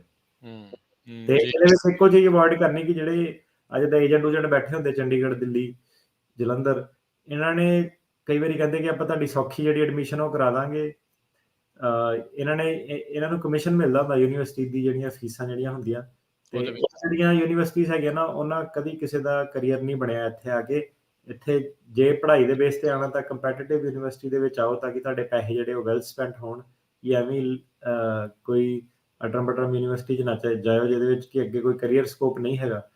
ਤੇ ਉਹਨਾਂ ਨੂੰ ਜਿਹਨੇ ਆਉਣਾ ਐਜ਼ ਅ ਸਟੂਡੈਂਟ ਉਹਨੂੰ ਹੀ ਕਹੋ ਕਿ ਆਪੇ ਖੁਦ ਜਿਹੜੀ ਆ ਪਹਿਲੀ ਸਟਰਗਲ ਇਹੀ ਆ ਕਿ ਯੂਨੀਵਰਸਿਟੀ ਲੱਭ ਕੀ ਆ। ਜੇ ਉਹਨਾਂ ਵੀ ਬੱਚਾ ਨਹੀਂ ਲੱਭ ਸਕਦਾ ਤੇ ਕੱਲ ਨੂੰ ਨੌਕਰੀ ਕਿੱਦਾਂ ਲੱਭੂਗਾ ਜੀ। ਸੋ ਇਹਦੇ ਵਿੱਚ ਅਸੀਂ ਆਪਣੇ ਤੋਂ ਹੀ ਜਿਹੜਾ ਉਹ ਦੱਸ ਸਕਦੇ ਹਾਂ। ਮੈਂ ਵੀ ਅਟਰਨੀ ਟੇਕ ਕਹਿਣਾ ਜੀ, ਜਦੋਂ ਸਟੂਡੈਂਟ ਵੀਜ਼ੇ ਦੇ ਲਈ ਇੱਥੇ ਅਪਲਾਈ ਕੀਤਾ ਸੀ, ਉਦੋਂ 3-4 ਯੂਨੀਵਰਸਿਟੀ ਦੇ ਵਿੱਚ ਕੀਤਾ ਸੀ। ਜਿੱਥੇ ਹੋਇਆ I-20 ਆ ਗਏ ਤੇ ਬੰਦਾ ਆਪਣੇ ਆਪ ਜਿਹੜਾ ਉਹ ਕਰ ਲਿਆ। ਜਦ ਕਿ ਆਪਾਂ ਦੇਖ ਰਹੇ ਸੀ ਉਸ ਟਾਈਮ ਦੇ ਉੱਤੇ ਮੇਰੇ ਨਾਲ ਦੇ ਹੋਰ ਬਹੁਤ ਸਾਰੇ ਆ ਜਿਹੜੇ ਉਹਨਾਂ ਨੇ ਏਜੰਟਸ ਦੇ ਸਹਾਰਾ ਵੀ ਲਿਆ, ਲੱਖਾਂ ਰੁਪਈਏ ਵੀ ਜਿਹੜੇ ਆ ਉਹਨਾਂ ਨੇ ਐਕਸਟਰਾ ਜਿਹੜੇ ਉਹ ਸਪੈਂਡ ਜਿਹੜੇ ਉਹ ਕੀਤੇ। ਤੇ ਇਵੈਂਚੁਅਲੀ ਜਿਹੜਾ ਉਹ ਪ੍ਰੋਸੈਸ ਬਰਾਬਰ ਆ। ਤੁਸੀਂ ਜੇ ਡਿਗਰੀ ਕਰ ਚੁੱਕੇ ਆ ਤਾਂ ਤੁਹਾਡੇ ਲਈ ਕੋਈ ਔਖਾ ਕੰਮ ਨਹੀਂ ਹੈਗਾ। ਸੋ ਇਹ ਤੁਹਾਨੂੰ ਆਪ ਜਿਹੜਾ ਉਹ ਕਰ ਲੈਣਾ ਚਾਹੀਦਾ ਆ। ਇੱਕ ਤਾਂ ਤੁਹਾਨੂੰ ਪਤਾ ਲੱਗ ਜਾਂਦਾ ਹੈ ਕਿੱਦਾਂ ਆ, ਕਿਵੇਂ ਆ। ਕਿਸੇ ਦੇ ਆਸਰੇ ਦੇ ਉੱਤੇ ਬੈਠਣਾ, ਉਹ ਫਿਰ ਤੁਸੀਂ ਆਪਣੇ ਪੈਰਾਂ ਦੇ ਉੱਤੇ ਇੱਕ ਹਿਸਾਬ ਦੇ ਨਾਲ ਜਿਹੜਾ ਉਹ ਖੜ ਜਾਂਦੇ ਆ। ਪ੍ਰੀਟੀ ਸ਼ੋਰ ਤੁਸੀਂ ਵੀ ਇਸ ਹਿਸਾਬ ਦੇ ਨਾਲ ਹੀ ਇੱਧਰ ਜਿਹੜਾ ਅਪਲਾਈ ਕੀਤਾ ਹੋਣਾ ਉਦੋਂ। ਹਾਂਜੀ, ਇਹਦਾ ਏਦਾਂ ਦੇਖੋ, ਜਦੋਂ ਅਮਰੀਕਾ ਦੇ ਵਿੱਚ ਕੀ ਹੈ ਕਿ ਜੇ ਤੁਹਾਨੂੰ ਕੋਈ ਰਿਸ਼ਤੇਦਾਰ, ਯਾਰ ਦੋਸਤ ਕੋਈ ਸਹਾਰਾ ਵੀ ਦੇ ਦਿੰਦਾ ਕਿ ਚੱਲ ਏਜੰਟ ਦੇ ਥਰੂ ਯੂਨੀਵਰਸਿਟੀ ਕਰਾ ਲਈਏ, ਪਰ ਅੱਗੇ ਏਦਾਂ ਕਿ ਫਿਰ ਤੁਸੀਂ ਜੌਬ ਜਿਹੜੀ ਲੱਭਣੀ, ਉਹਦੀ ਸਰਚ ਦੀ ਸਟ੍ਰੈਟਜੀ ਕੀ ਹੋਣੀ ਹੈ ਸਾਰੀ, ਕਿਸੇ ਨਾ ਕਿਸੇ ਮੌਕੇ ਤੇ ਤੁਹਾਨੂੰ ਆਪਣੇ ਪੈਰਾਂ ਤੇ ਇੱਥੇ ਖੜਾ ਹੋਣਾ ਹੀ ਪੈਣਾ। ਤੇ ਬੈਟਰ ਇਹੀ ਹੈ ਕਿ ਤੁਸੀਂ ਪਹਿਲਾਂ ਹੀ ਜਿਹੜਾ ਹੈਗਾ ਉਹ ਜਿਹੜਾ ਕੰਮ ਹੈ ਇੰਡੀਆ ਤੋਂ ਹੀ, ਜੇ ਤੁਸੀਂ ਇਹ ਧਾਰ ਹੀ ਲਿਆ ਕਿ ਇੱਥੇ ਆਉਣਾ ਵਾ, ਆ ਕੇ ਇੱਥੇ ਪੜ੍ਹਾਈ ਕਰਨੀ, ਜੌਬ ਲੱਭਣੀ ਆ, ਤਾਂ ਫਿਰ ਯੂਨੀਵਰਸਿਟੀ ਵੀ ਤੁਸੀਂ ਪਹਿਲਾ ਸਟੈਪ ਇਹੀ ਰੱਖੋ ਕਿ ਆਪ ਲੱਭ ਕੇ ਆਪ ਐਡਮਿਸ਼ਨ ਲੈ ਕੇ ਫਿਰ ਅੱਗੇ ਏਜੰਟ ਦੀ ਹੈਲਪ ਲਈਏ। ਰਾਮ ਪ੍ਰਕਾਸ਼ ਜੀ। ਹਾਂਜੀ, ਸਤਿ ਸ੍ਰੀ ਅਕਾਲ ਭਾਈ ਸਾਹਿਬ ਜੀ। ਹਾਂਜੀ, ਮੇਰੀ ਬੇਨਤੀ ਇਹ ਹੈ ਜੀ ਕਿ ਭੈਣ ਭਰਾਵਾਂ ਦੇ ਬਾਰੇ ਅਪਡੇਟ ਦੱਸਿਓ ਜੀ। ਵੀਜ਼ੇ ਮਿਲ ਰਹੇ ਜਾਂ ਕੀ ਪ੍ਰੋਗਰਾਮ ਆ ਜੀ ਇਸ ਵੇਲੇ? ਜੀ ਭਾਜੀ ਅਪਾਇੰਟਮੈਂਟਾਂ ਨਹੀਂ ਆ ਰਹੀਆਂ, ਨਾ ਹੀ ਭੈਣ ਭਰਾਵਾਂ ਵਾਲਿਆਂ ਦੀ ਆ ਰਹੀਆਂ, ਤੇ ਨਾ ਹੀ ਜਿਹੜੇ ਗ੍ਰੀਨ ਕਾਰਡ ਹੋਲਡਰ ਆ ਉਹ ਆਪਣੇ ਸਪਾਊਸ ਦੇ ਕੀਤੇ ਆ, ਨਾ ਹੀ ਉਹਨਾਂ ਦੀਆਂ ਆ ਰਹੀਆਂ। ਸੋ ਇਹ ਸਾਰਿਆਂ ਨੂੰ ਜਿਹੜਾ ਹੈਗਾ ਵੇਟ ਹੀ ਕਰਨਾ ਪੈ ਰਿਹਾ। ਤੇ ਬਾਕੀ ਜੇ ਕਿਸੇ ਨੂੰ ਮਿਲਿਆ ਵਾ ਰੀਸੈਂਟਲੀ, ਉਹ ਫੋਨ ਕਰਕੇ ਜ਼ਰੂਰ ਦੱਸ ਸਕਦਾ ਸਾਨੂੰ, ਕਿ ਬਾਕੀਆਂ ਨੂੰ ਵੀ ਪਤਾ ਲੱਗ ਜਾਊਗਾ। ਮੇਰੇ ਕਲਾਇੰਟ ਜਿਹੜੇ ਅਜੇ ਵੇਟਿੰਗ ਤੇ ਹੀ ਆ। ਜੀ ਸੋ ਬਹੁਤ ਸਾਰੇ ਜਿਹੜੇ ਇਮੀਡੀਏਟ ਫੈਮਿਲੀ ਵਾਲੇ ਜਿਹੜੇ ਆ ਉਹ ਇਮੀਗ੍ਰੇਸ਼ਨ ਆ, ਫੈਮਿਲੀ ਇਮੀਗ੍ਰੇਸ਼ਨ ਆ, ਉਹ ਸਲੋ ਡਾਊਨ ਆ। ਪਰ ਆਪਾਂ ਇੱਧਰ ਦੇਖ ਰਹੇ ਹਾਂ ਵੀ ਅਸਾਈਲਮ ਵਾਲੀ ਆ, ਉਸ ਨੂੰ ਜਿਹੜਾ ਜ਼ਰੂਰ ਤੇਜ਼ ਕਰਨ ਦੀ ਇਹਨਾਂ ਦੀ ਪੂਰੀ ਜਿਹੜੀ ਕੋਸ਼ਿਸ਼ ਆ, ਉਹ ਨਾਲ ਦੇ ਨਾਲ ਕਹਿ ਸਕਦੇ ਹਾਂ ਵੀ ਉਹ ਚੱਲ ਰਹੀ ਹੈਗੀ ਆ। ਨਹੀਂ, ਤੇਜ਼ ਤਾਂ ਨਹੀਂ ਇਹਨਾਂ ਨੇ ਕਰਨਾ, ਉਹਦੇ ਵਿੱਚ ਭਰਤੀ ਕਰ ਰਹੇ ਇਹ ਸਾਲਮ ਵਾਲੇ ਲੋਕੀ। ਬਾਕੀ ਲਟਕਾਣੇ ਇਹਨਾਂ ਨੇ ਵਿੱਚ ਹੀ ਏਦਾਂ ਹੀ, ਜਿੱਦਾਂ ਇਹਨਾਂ ਨੇ ਹੁਣ ਪਾਰਟੀਆਂ ਦਾ ਉਹੀ ਏਜੰਡਾ ਕਿ ਪਹਿਲਾਂ ਇਮੀਗ੍ਰੈਂਟ ਭਰਤੀ ਕਰ ਲਓ 2-3 ਮਿਲੀਅਨ ਦੋਨੋਂ ਪਾਰਟੀਆਂ ਨਾਲ, ਫਿਰ ਉਹਨਾਂ ਦੇ ਬਾਰੇ ਫਿਰ ਡਿਬੇਟ ਕਰੋ। ਫਿਰ ਫਸਾਲ ਲਟਕਾ ਕੇ ਰੱਖੋ ਤਲਵਾਰ 15-20 ਸਾਲ ਉਹਨਾਂ ਨੂੰ। ਦੇਖੋ ਸਹੀ ਗੱਲ ਆ। ਹਰਨੀਤ ਜੀ। ਹੈਲੋ। ਹਾਂਜੀ ਹੈਲੋ ਜੀ। ਹੈਲੋ, ਸਤਿ ਸ਼੍ਰੀ ਅਕਾਲ ਭਾਜੀ ਜੀ। ਹਾਂਜੀ, ਮੈਂ ਨਾ ਇੱਕ ਆਪਦੀ ਫਰੈਂਡ ਲਈ ਕੁਐਸਚਨ ਪੁੱਛਣਾ ਸੀਗਾ। ਜਿੱਦਾਂ ਕਿ ਰੀਸੈਂਟਲੀ ਉਹਨਾਂ ਦੇ ਪੇਰੈਂਟਸ ਦੀ ਇੰਟਰਵਿਊ ਡਨ ਹੋਇਆ ਹਨਾ, ਜਿੱਦਾਂ ਆਪਾਂ ਦੇਖਦੇ ਹਾਂ ਕਿ ਪੇਰੈਂਟਸ ਦੀ ਇੰਟਰਵਿਊ ਡਨ ਹੋਣ ਤੇ ਉਹਨਾਂ ਨੂੰ ਜਿੱਦਾਂ ਡਾਕੂਮੈਂਟ ਜਮ੍ਹਾਂ ਕਰਨ ਲਈ ਪੇਪਰ ਵਰਕ ਦਿੱਤਾ ਜਾਂਦਾ ਆ ਹਨਾ ਕੋਈ ਵੀ, ਤੇ ਉਹਨਾਂ ਨੂੰ ਐਡਮਿਨਿਸਟ੍ਰੇਸ਼ਨ ਪ੍ਰੋਸੈਸਿੰਗ ਦੇ ਵਿੱਚ ਪਾਇਆ ਗਿਆ ਵਾ, ਕਿ ਉਹ ਕੀ ਚੀਜ਼ ਆ? ਸੋ ਪਹਿਲੀ ਗੱਲ ਤਾਂ ਜਿੱਦਾਂ ਹੁਣੇ ਤੁਹਾਡੇ ਤੋਂ ਪਹਿਲੇ ਕਾਲਰ ਵੀ ਸੀਗੇ ਕਿ ਪੇਰੈਂਟਸ ਦੀ ਇੰਟਰਵਿਊ ਜਿਹੜੀ ਆ ਉਹ ਰੋਕਿਆ ਹੀ ਉਹਨਾਂ ਨੇ, ਤੇ ਐਡਮਿਨਿਸਟ੍ਰੇਟਿਵ ਪ੍ਰੋਸੈਸਿੰਗ 'ਚ ਪਾਉਣ ਦੇ ਕਈ ਕਾਰਨ ਹੋ ਸਕਦੇ ਆ। ਕਿ ਕਈ ਵਾਰੀ ਉਹਨਾਂ ਨੇ ਆਪਣੀ ਵੈਰੀਫਿਕੇਸ਼ਨ ਕਰਨੀ ਹੁੰਦੀ ਆ, ਕਈ ਵਾਰੀ ਉਹ ਨਾਰਮਲੀ ਪਾ ਦਿੰਦੇ ਆ ਕਿ ਅਜੇ ਡੇਟਸ ਅਵੇਲੇਬਲ ਨਹੀਂ ਹੈਗੀਆਂ, ਜਦੋਂ ਹੋ ਗਈਆਂ ਤੇ ਫੇਰ ਕਰਿਓ। ਉਹਦਾ ਮਤਲਬ ਕੋਈ ਡਿਨਾਇਲ ਜਾਂ ਕੋਈ ਉਹ ਨਹੀਂ ਹੈਗਾ। ਐਡਮਿਨਿਸਟ੍ਰੇਟਿਵ ਪ੍ਰੋਸੈਸਿੰਗ ਜੇ ਉਹਨਾਂ ਨੇ ਤੁਹਾਡੇ ਕੋਲ ਕੁਝ ਮੰਗਿਆ, ਤੁਸੀਂ ਉਹ ਦੇਣਾ। ਜੇ ਉਹਨਾਂ ਨੇ ਕੁਝ ਨਹੀਂ ਆਪਣੇ ਲੈਵਲ ਤੇ ਪਾਇਆ ਤਾਂ ਫਿਰ ਤੁਹਾਨੂੰ ਵੇਟ ਕਰਨੀ ਪੈਣੀ। ਥੈਂਕ ਯੂ ਜੀ। ਹਾਂਜੀ, ਉਹਨਾਂ ਨੇ ਆਪਣੇ ਲੈਵਲ ਤੇ ਪਾਇਆ ਵਾ। ਠੀਕ ਹੈ ਜੀ, ਮਿਹਰਬਾਨੀ। ਭੁਪਿੰਦਰ ਜੀ। ਹਾਂਜੀ ਹਾਂਜੀ ਵੀਰ ਜੀ, ਸਤਿ ਸ੍ਰੀ ਅਕਾਲ। ਸਤਿ ਸ਼੍ਰੀ ਅਕਾਲ ਜੀ। ਹਾਂਜੀ ਹਾਂਜੀ ਵੀਰ ਜੀ, ਮੇਰੇ ਹਸਬੈਂਡ ਆਏ ਸੀਗੇ, ਉਹਨਾਂ ਨੇ ਇੱਥੇ ਆ ਕੇ ਗੁਰੀ ਨਾਲ ਮੈਰਿਜ ਕੀਤੀ ਸੀ, ਗ੍ਰੀਨ ਕਾਰਡ ਵੀ ਮਿਲ ਗਿਆ। ਫਿਰ ਉਹਨਾਂ ਨੂੰ ਮਤਲਬ ਕਿ ਜਦੋਂ ਉਹਦੀ ਇਹਦੇ ਵਾਸਤੇ ਆਏ ਸਿਟੀਜ਼ਨਸ਼ਿਪ ਵਾਸਤੇ, ਤਾਂ ਉਹਨੇ ਅਪਲਾਈ ਤਾਂ ਕਰਵਾਤੇ, ਬਟ ਉਹਨੇ ਸਿਗਨੇਚਰ ਨਹੀਂ ਕੀਤੇ। ਚਲੋ ਉਹਦੇ ਬੇਸ ਤੇ ਮੇਰੇ ਬੇਟੇ ਦਾ ਹੋਇਆ ਸੀ। ਗ੍ਰੀਨ ਕਾਰਡ ਤੋਂ ਬਾਅਦ ਉਹਨੂੰ ਹੁਣ ਜਸਟ 30 ਮਾਰਚ ਨੂੰ ਉਹਨੂੰ ਮਿਲ ਗਈ ਸਿਟੀਜ਼ਨਸ਼ਿਪ, ਤੇ ਹੁਣ ਬੇਟਾ ਮੇਰੇ ਵਾਸਤੇ ਅਪਲਾਈ ਕਰਨਾ ਚਾਹੁੰਦਾ ਹੈਗਾ। ਤੇ ਇਹਦੀ ਕੋਈ ਏਜ ਲਿਮਿਟ ਤਾਂ ਨਹੀਂ ਗੀ ਬੇਟੇ ਦੀ? ਤੁਹਾਡਾ ਆਪਣਾ ਬਾਇਓਲੋਜੀਕਲ ਬੇਟਾ ਸਿਟੀਜ਼ਨ ਹੈਗਾ, ਤੁਹਾਡੇ ਲਈ ਅਪਲਾਈ ਕਰਨਾ ਚਾਹੁੰਦਾ ਹੈ ਨਾ? ਹਾਂਜੀ ਹਾਂਜੀ ਹਾਂਜੀ। ਤੇ ਤੁਸੀਂ ਅਮਰੀਕਾ ਦੇ ਵਿੱਚ ਹੀ ਹੈ? ਹਾਂਜੀ ਹਾਂਜੀ, ਮੈਨੂੰ ਮਤਲਬ 4 ਇਅਰਸ ਹੋ ਗਏ, ਮੈਂ ਓਵਰ ਸਟੇ ਹੋ ਗਈ। ਮੈਂ ਆਈ ਸੀ ਦਸੰਬਰ 17। ਕਰ ਸਕਦਾ, ਅਪਲਾਈ ਕਰ ਸਕਦਾ ਵਾ ਜੀ। ਅੱਛਾ, ਕੋਈ ਏਜ ਲਿਮਿਟ ਤਾਂ ਨਹੀਂ ਬੇਟੇ ਦੀ? ਨਹੀਂ, ਅਪਲਾਈ ਬੇਟਾ ਆਪਣਾ ਜਿਹੜੇ ਏਜ ਲਿਮਿਟ 21 ਸਾਲ ਹੋਣਾ ਚਾਹੀਦਾ ਘੱਟੋ ਘੱਟ।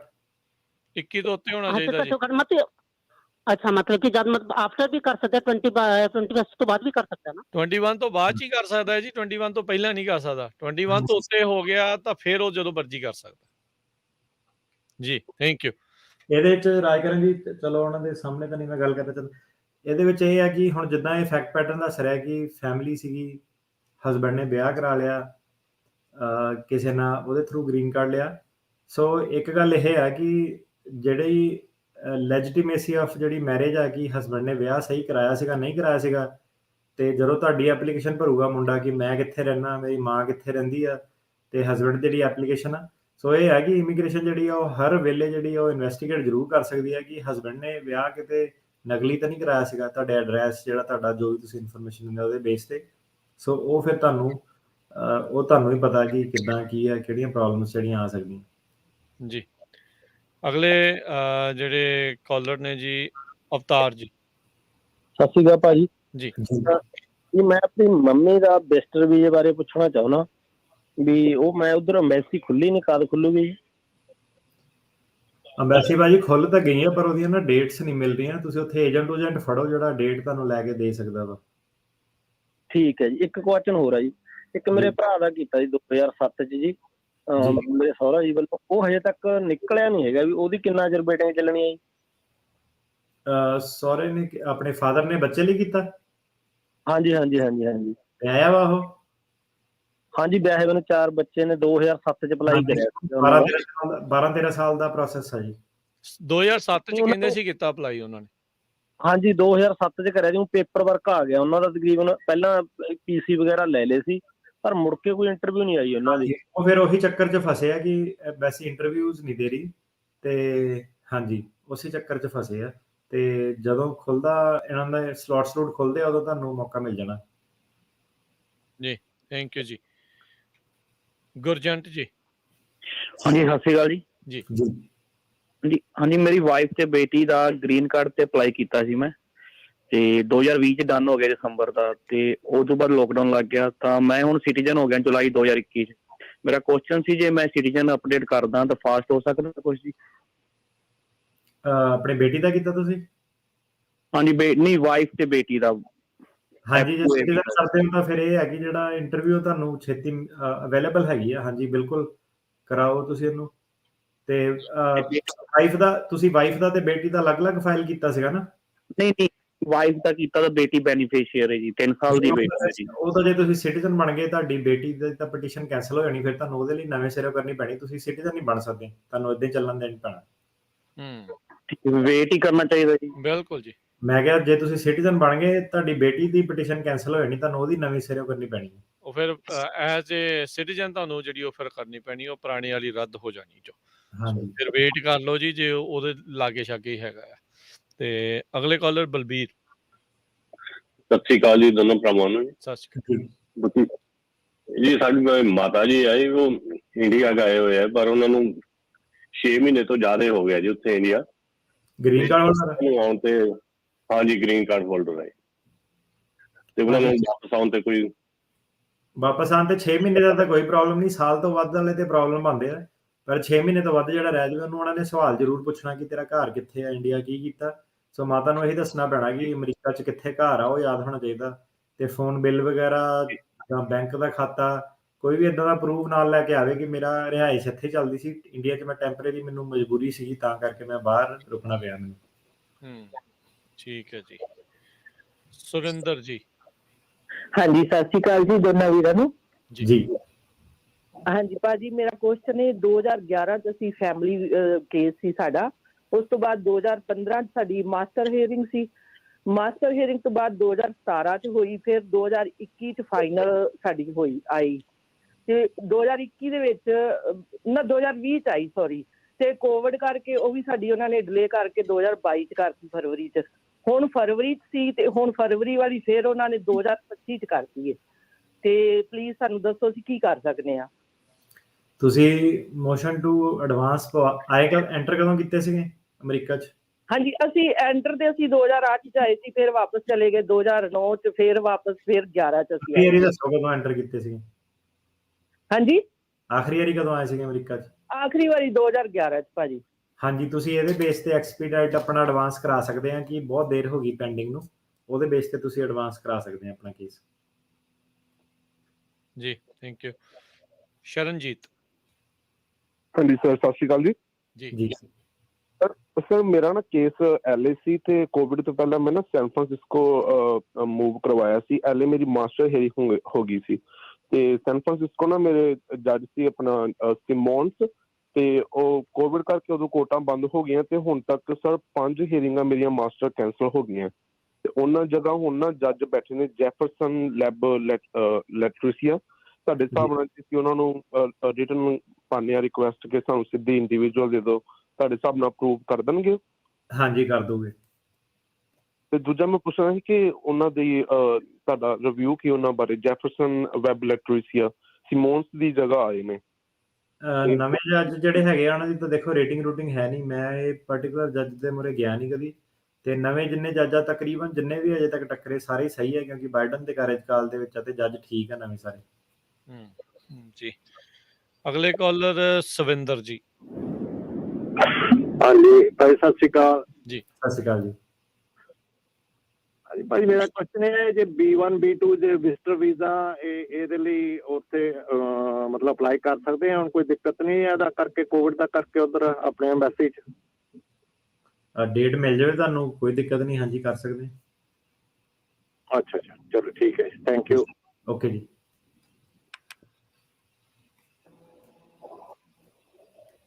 ਪੰਕਜ ਜੀ। ਸਤਿ ਸ਼੍ਰੀ ਅਕਾਲ ਭਾਜੀ। ਜੀ जी भाजी मेरा क्वेश्चन है 2 महीने बाद मेरी फाइनल हियरिंग है न्यूयॉर्क। सो प्रॉब्लम ये है जैसे आईडी सबमिट करनी होती है यूएस आईडी और इंडियन आईडी। सो मेरी जो लाइसेंस है ड्राइविंग लाइसेंस उस पे डेट ऑफ बर्थ रॉन्ग है। सो अभी मैं करेक्ट करा नहीं सकता क्योंकि मेरा वर्क परमिट एक्सपायर हो रखा है और वो डीएमवी वाले वर्क परमिट मांग रहे हैं। तो इस रीजन करके मेरी हियरिंग पोस्टपोन तो नहीं करेंगे जज? ये क्वेश्चन है। जो कोर्ट के पास है आपकी सही डेट है?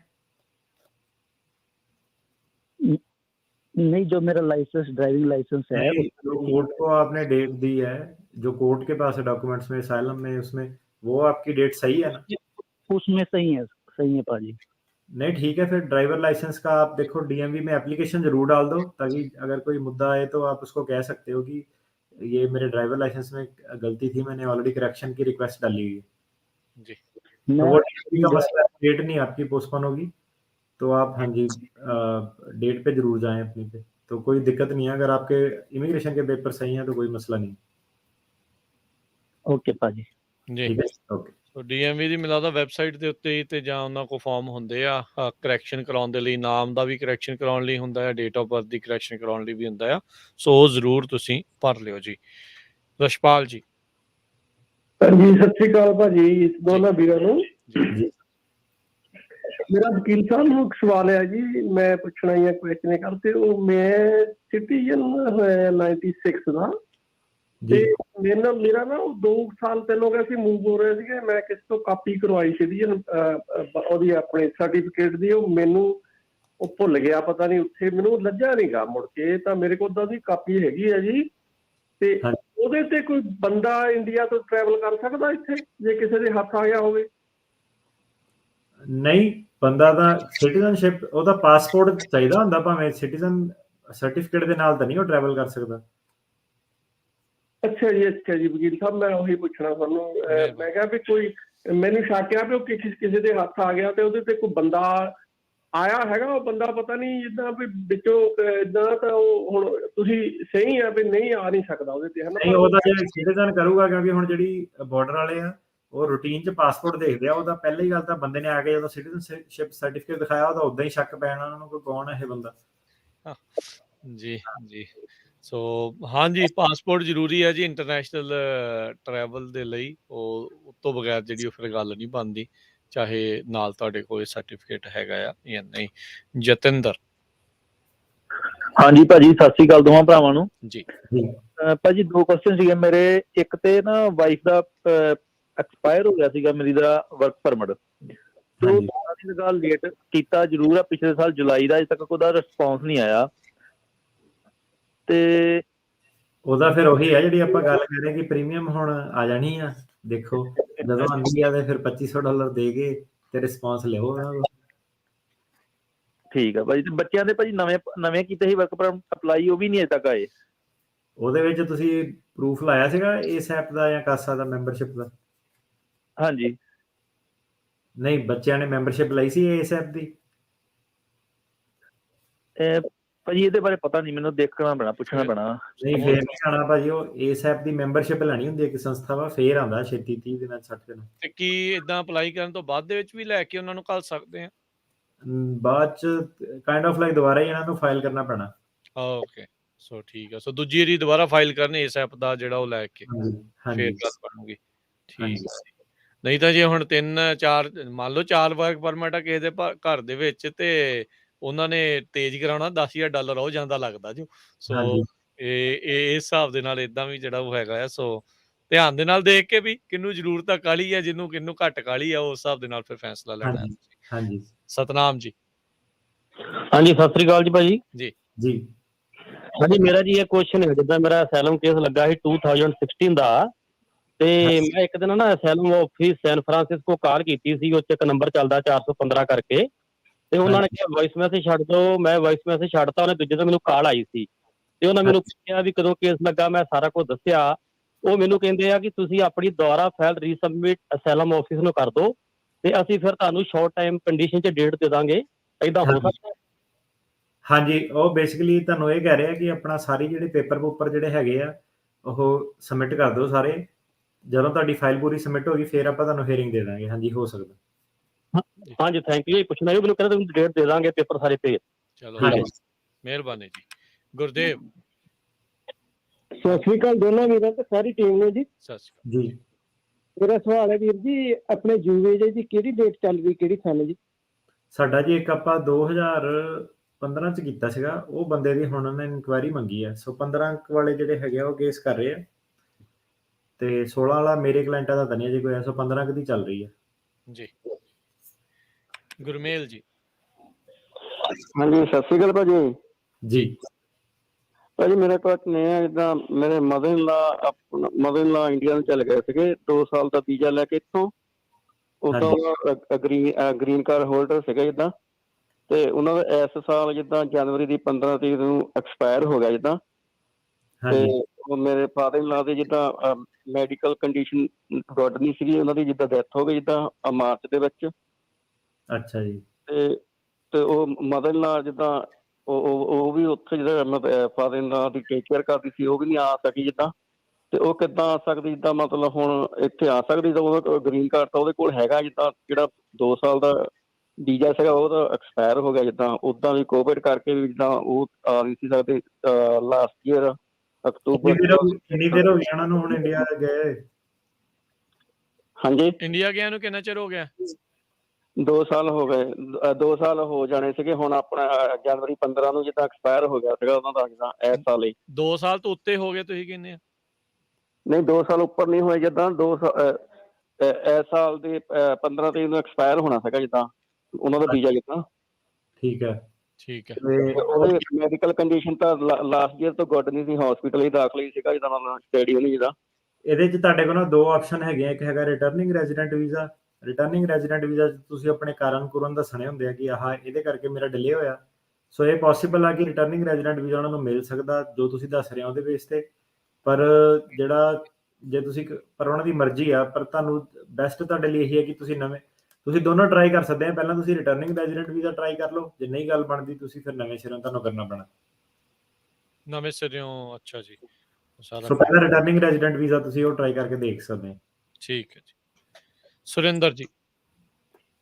ਹਾਂਜੀ ਭਾਜੀ ਸਤਿ ਸ੍ਰੀ ਅਕਾਲ ਜੀ। ਹਾਂਜੀ ਮੈਂ ਆਪਣੀ ਕੁੜੀ ਦੇ ਪੇਪਰ ਭਰੇ ਸੀ, ਉਹ ਵਿਧਵਾ ਸੀਗੀ, ਤੇ ਉਹਦਾ ਤਾਂ ਪੇਪਰ ਵਰਕ ਸਾਰਾ ਪੂਰਾ ਹੋ ਗਿਆ, ਉਹ ਬਸ ਸੱਦਣਾ ਹੀ ਆ ਇੰਟਰਵਿਊ ਤੇ ਉਹਦੇ ਬੱਚਿਆਂ ਦਾ ਨਹੀਂ ਬਣਿਆ। ਮੈਂ ਉਹਦੇ ਬਾਰੇ ਪੁੱਛਣਾ, ਕੋਈ ਅਪੀਲ ਹੋ ਸਕਦੀ? ਬੱਚੇ ਜੇ ਨਾ ਆਉਣਗੇ ਤੇ ਫਿਰ ਉਹ ਕੀ ਫਾਇਦਾ ਵਿਚਾਰੀ ਦਾ ਆਈ ਦਾ, ਇੱਥੇ ਵਿਧਵਾ ਆ। ਨਹੀਂ ਉਹ ਜਦੋਂ ਆਪ ਆਈ ਫਿਰ ਉਹਨੂੰ ਬੱਚਿਆਂ ਦਾ ਅੱਗੋਂ ਕਰਨਾ ਪੈਣਾ ਅਪੀਲ, ਏਦਾਂ ਤਾਂ ਨਹੀਂ ਹੋਣੀ। ਉਹਨੂੰ ਆਪਣੇ ਲੈਵਲ ਤੇ ਜਿਹੜਾ ਹੈਗਾ ਹਾਂਜੀ ਕਰਨਾ। ਹਾਂਜੀ ਅੱਛਾ ਫਿਰ ਕਿੰਨਾ ਚਿਰ ਮਲੀ ਲੱਗੂਗਾ? ਉਹਨੂੰ ਲੱਗਣੇ ਜੇ ਬੱਚੇ ਵਿਆਹੇ ਆ ਤਾਂ ਫਿਰ 12-13 ਸਾਲ ਲੱਗਣੇ। ਬੱਚੇ ਵਿਆਹੇ ਆ ਤਾਂ ਕੁਆਰੇ ਆ, ਛੋਟੇ ਆ? ਕੁਆਰੇ ਆ ਨਹੀਂ ਹੈਗੇ, ਉਹ ਤਾਂ 24-23 ਸਾਲ ਦੇ ਆ, ਇੱਕ 23 ਦਾ ਇੱਕ 24 ਦਾ। ਜੇ ਵਿਆਹੇ ਨਹੀਂ ਹੈਗੇ ਫਿਰ ਉਹਨਾਂ ਨੂੰ ਲੱਗਣਾ 6-7 ਸਾਲ ਲੱਗੂਗੇ। ਜੇ ਵਿਆਹੇ ਆ ਤਾਂ ਫਿਰ ਉਹ ਜਦ ਤੱਕ ਮਾਤਾ ਸਿਟੀਜ਼ਨ ਬਣੂਗੀ ਫੇਰ ਹੀ ਕਰ ਸਕਦੀ ਆ। ਗ੍ਰੀਨ ਕਾਰਡ ਵਾਲੇ ਵਿਆਹੇ ਬੱਚਿਆਂ ਦਾ ਨਹੀਂ ਕਰ ਸਕਦੇ। ਜੀ। ਅੰਮ੍ਰਿਤਪਾਲ। ਸਤਿ ਸ਼੍ਰੀ ਅਕਾਲ ਜੀ। ਜੀ ਸਰ ਜੀ ਮੇਰਾ ਕੁਐਸਚਨ ਸੀ, ਮੈਂ ਯੂਐਸ ਸਿਟੀ ਹੈ ਨਾ, ਤੇ ਮੈਂ ਆਪਣੀ ਵਾਈਫ ਦਾ ਅਪਲਾਈ ਕੀਤਾ ਹੋਇਆ, ਤੇ ਮੈਂ 2 ਮਹੀਨੇ ਹੋ ਗਏ ਸਰ ਐਨਬੀਸੀ ਨੂੰ ਸਾਰੇ ਡਾਕੂਮੈਂਟ ਅਪਡੇਟ ਕਰਤੇ ਜੋ ਮੰਗਦੇ ਆ, ਤੇ ਉਸ ਤੋਂ ਬਾਅਦ ਇੰਟਰਵਿਊ ਨੂੰ ਕਿੰਨਾ ਕੁ ਟਾਈਮ ਲੱਗ ਸਕਦਾ? ਯੂਐਸ ਸਿਟੀਜ਼ਨ ਵਾਲਿਆਂ ਤਾਂ ਐਸਾ ਚ ਬੈਕਲੌਗ ਤਾਂ ਨਹੀਂ ਹੈਗਾ, ਕੁਝ ਕਹਿ ਨਹੀਂ ਸਕਦੇ। ਆ ਜਾਣੀ ਚਾਹੀਦੀ ਛੇਤੀ ਤੁਹਾਡੀ, ਜੇ ਡਾਕੂਮੈਂਟ ਅਪਡੇਟ ਕਰਤੇ ਆ 5-6 ਮਹੀਨਿਆਂ ਚ। 5-6 ਮਹੀਨੇ ਜਾਂ 16 ਜਨਵਰੀ ਦੇ ਸਾਰੇ ਡਾਕੂਮੈਂਟ ਅਪਲੋਡ ਹੋਏ ਆ। ਹਾਂਜੀ ਆ ਜਾਣੀ ਚਾਹੀਦੀ 5-6 ਮਹੀਨਿਆਂ ਚ ਜੀ। ਸੋ ਲੱਗ ਗਈ ਆ ਜੀ ਸ਼ਾਇਦ, ਹੁਣ ਕੋਈ ਨਹੀਂ, ਥੋੜਾ ਜਿਹਾ ਇੰਤਜ਼ਾਰ ਹੋਰ, ਕੋਈ ਗੱਲ ਨਹੀਂ ਜੀ। ਗੁਰਿੰਦਰਜੀਤ। ਹਾਂਜੀ ਮੇਰਾ ਸਵਾਲ ਹੈ ਭਾਜੀ ਕਿ ਮੇਰੀ ਬੇਟੀ ਜਿਹੜੀ ਆ ਆਸਟ੍ਰੇਲੀਅਨ ਸਿਟੀਜ਼ਨਸ਼ਿਪ ਆ, ਪਰ 10 ਵਿੱਚ ਜਦੋਂ ਅਸੀਂ ਆਏ ਸੀਗੇ ਉਹ ਆਸਟ੍ਰੇਲੀਆ ਤੋਂ ਮਤਲਬ ਇੱਥੇ ਸਾਡੇ ਨਾਲ ਹੀ ਆ ਗਈ ਸੀਗੀ। ਇੱਥੇ ਸਾਲ ਰਹੀ, ਰਹਿਣ ਤੋਂ ਬਾਅਦ ਫਿਰ ਉਹਦੀ ਮੈਰਿਜ ਹੋ ਗਈ ਇੰਡੀਆ, ਫਿਰ ਆ ਗਈ, ਫਿਰ ਆ ਕੇ ਆਪਣੇ ਘਰ ਵਾਲੇ ਦਾ ਵੀ ਅਪਲਾਈ ਕਰ ਦਿੱਤਾ ਉਹਨਾਂ, ਪਰ ਥੋੜੀ ਦੇਰ ਰਹਿਣ ਤੋਂ ਬਾਅਦ ਫਿਰ ਦੁਬਾਰਾ ਉਹ ਆਸਟ੍ਰੇਲੀਆ ਚਲ ਗਈ। ਉੱਥੇ ਜਾ ਕੇ ਉਹਨਾਂ PR ਪਾ ਲਈ ਤੇ ਉੱਥੇ ਸਿਟੀਜ਼ਨ ਹੋ ਗਈ ਆ।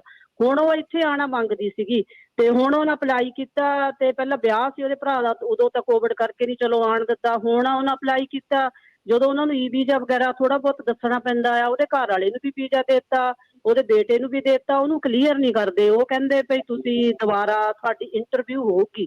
ਤੇ ਹੁਣ ਉੱਥੇ ਆਸਟ੍ਰੇਲੀਆ ਦੇ ਵਿੱਚ ਇੰਟਰਵਿਊ ਅਵੇਲੇਬਲ ਨਹੀਂ, ਹੁਣ ਟਿਕਟਾਂ ਵੀ ਲੈ ਲਈਆਂ, ਹੁਣ ਕਹਿੰਦੇ ਉੱਥੋਂ ਪੇਪਰ ਵਰਕ ਮੰਗ ਲਿਆ ਕਿ ਟੂਰਿਸਟ ਵੀਜ਼ਾ ਤੈਨੂੰ ਦੇਵਾਂਗੇ, ਪੇਪਰ ਵਰਕ ਵੀ ਉਹਨੇ ਭੇਜਤਾ, ਹੁਣ ਦੁਬਾਰਾ ਫੇਰ ਉਹਨੂੰ ਇੰਟਰਵਿਊ ਨੂੰ ਕਹੀ ਜਾਂਦੇ ਆ। ਤੇ ਉੱਥੇ ਹੁਣ ਅਵੇਲੇਬਲ ਹੈ ਲੰਮਾ ਚੌੜਾ ਹੀ ਹੋ ਗਿਆ ਜੀ ਕੰਮ। ਹਾਂਜੀ, ਅਟਾਰਨੀ ਜਨਰਲ ਜੀ। ਇਹ ਜਿਹੜੀ ਸੀਗੀ ਪਹਿਲਾਂ ਯੂਐਸ ਸਿਟੀਜ਼ਨ ਸੀਗੀ ਹੈ ਨਾ? ਹਾਂਜੀ ਹਾਂਜੀ, ਗ੍ਰੀਨ ਕਾਰਡ ਸੀਗੀ ਨੇ, ਯੂਐਸ ਦੀ ਤਾਂ ਗ੍ਰੀਨ ਕਾਰਡ ਸੀ, ਫਿਰ ਦੁਬਾਰਾ ਇੱਥੋਂ ਜਦੋਂ ਆਸਟ੍ਰੇਲੀਆ ਦੀ ਫਿਰ ਹੁਣ ਸਿਟੀਜ਼ਨ ਆ ਉਹ, ਹਨਾ?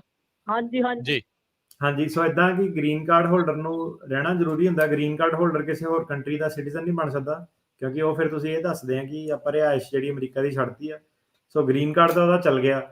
ਤੇ ਹੁਣ ਇਦਾਂ ਕਿ ਜਿਹੜਾ ਟੂਰਿਸਟ ਵੀਜ਼ਾ ਜਾਂ ਜਿਹੜਾ ਈ ਵੀਜ਼ਾ, ਉਹਦੇ ਵਿੱਚ ਕੀ ਆ ਕਿ ਉਹਨਾਂ ਨੇ ਇਹ ਦੇਖਣਾ ਹੁੰਦਾ ਕਿ ਬੰਦਾ ਇਹ ਵਾਪਸ ਮੁੜ ਆਊਗਾ ਕਿ ਨਹੀਂ ਮੁੜ ਕੇ ਆਊਗਾ।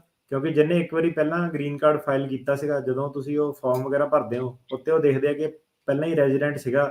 ਸੋ ਤਾਂ ਕਰਕੇ ਜਿਹੜੇ ਇਮੀਗ੍ਰੇਸ਼ਨ ਵਾਲੇ ਉਹਨਾਂ ਨੂੰ ਪ੍ਰੋਬਲਮ ਹੋ ਰਹੀ ਹੈ, ਉਹ ਸਿੱਧੇ ਜਿਹੜਾ ਵੀਜ਼ਾ ਈ ਵੀਜ਼ਾ ਵਗੈਰਾ ਨਹੀਂ ਦੇ ਸਕਦੇ ਆ, ਉਹਨਾਂ ਨੇ ਉਹਨੂੰ ਇੰਟਰਵਿਊ ਕਰਨਾ ਹੀ ਕਰਨਾ ਵਾ। ਸੋ ਉਹ ਜਦ ਤੱਕ ਟਿਕਟਾਂ ਬੁੱਕ ਕੀਤੀਆਂ ਉਹ ਤੁਹਾਡੀ ਉਹ ਆ, ਤੁਸੀਂ ਕਰੋ ਨਾ ਕਰੋ ਉਹਦੇ ਨਾਲ ਇਮੀਗ੍ਰੇਸ਼ਨ ਨੂੰ ਕੋਈ ਲੈਣਾ ਦੇਣਾ ਨਹੀਂ। ਇਮੀਗ੍ਰੇਸ਼ਨ ਨੂੰ ਜਦੋਂ ਉਹਨਾਂ ਦਾ ਟਾਈਮ ਉਹਨਾਂ ਨੂੰ ਲੱਗਿਆ ਉਹਨਾਂ ਨੇ ਉਦੋਂ ਹੀ ਇੰਟਰਵਿਊ ਦੇਣੀ ਆ। ਸੋ ਤਦ ਤੱਕ ਤੁਹਾਡੀ ਜਿਹੜੀ ਕੁੜੀ ਆ ਉਹਨੂੰ ਵੇਟ ਕਰਨਾ ਪੈਣਾ ਜੀ। ਧੰਨਵਾਦ। ਸੁਨੀਲ ਸਤਿ ਸ੍ਰੀ ਅਕਾਲ ਜੀ। ਜੀ ਦੋਨਾਂ ਭਰਾਵਾਂ ਨੂੰ ਜੀ। ਭਾਜੀ ਮੇਰਾ ਕੁਐਸਚਨ ਇਹ ਸੀ, ਸਾਡਾ ਕੇਸ 2020 ਦਾ ਲਗਾਇਆ, ਹਾਲੇ ਤੱਕ ਭਾਜੀ ਚਿੱਠੀ ਨਹੀਂ ਆਈ। ਕਿਹੜਾ ਕੇਸ ਭਾਜੀ? ਅਸਾਈਲਮ ਦਾ ਭਾਜੀ। 2020 ਦਾ ਲੱਗਾ? ਕਿੱਥੇ ਲੱਗਾ? ਅਸਾਈਲਮ ਆਫਿਸ 'ਚ ਲੱਗਾ? ਹਾਂਜੀ ਭਾਜੀ, ਹਲੇ ਚਿੱਠੀ ਨਹੀਂ ਆਈ। ਵਰਕ ਪਰਮਿਟ ਤਾਂ ਸੋਸ਼ਲ ਆ ਗਈਆਂ ਆ ਭਾਜੀ, ਤਾਂ ਵਰਕ ਸਾਡੀ ਹਲੇ ਪਹਿਲੀ ਚਿੱਠੀ ਨਹੀਂ ਆਈ ਕੋਈ ਵੀ ਭਾਜੀ, ਹਲੇ ਜਿੱਦਾਂ ਤਰੀਕ ਦੀ। ਤਰੀਕ ਨਹੀਂ ਅਜੇ ਪਾਣੀ ਉਹਨਾਂ ਨੇ। ਅਸਾਈਲਮ ਤੁਸੀਂ ਵੀਜ਼ੇ ਤੇ ਆਏ ਸੀਗੇ? ਹਾਂਜੀ ਭਾਜੀ, ਵੀਜ਼ੇ ਤੇ ਆਏ ਸੀਗੇ।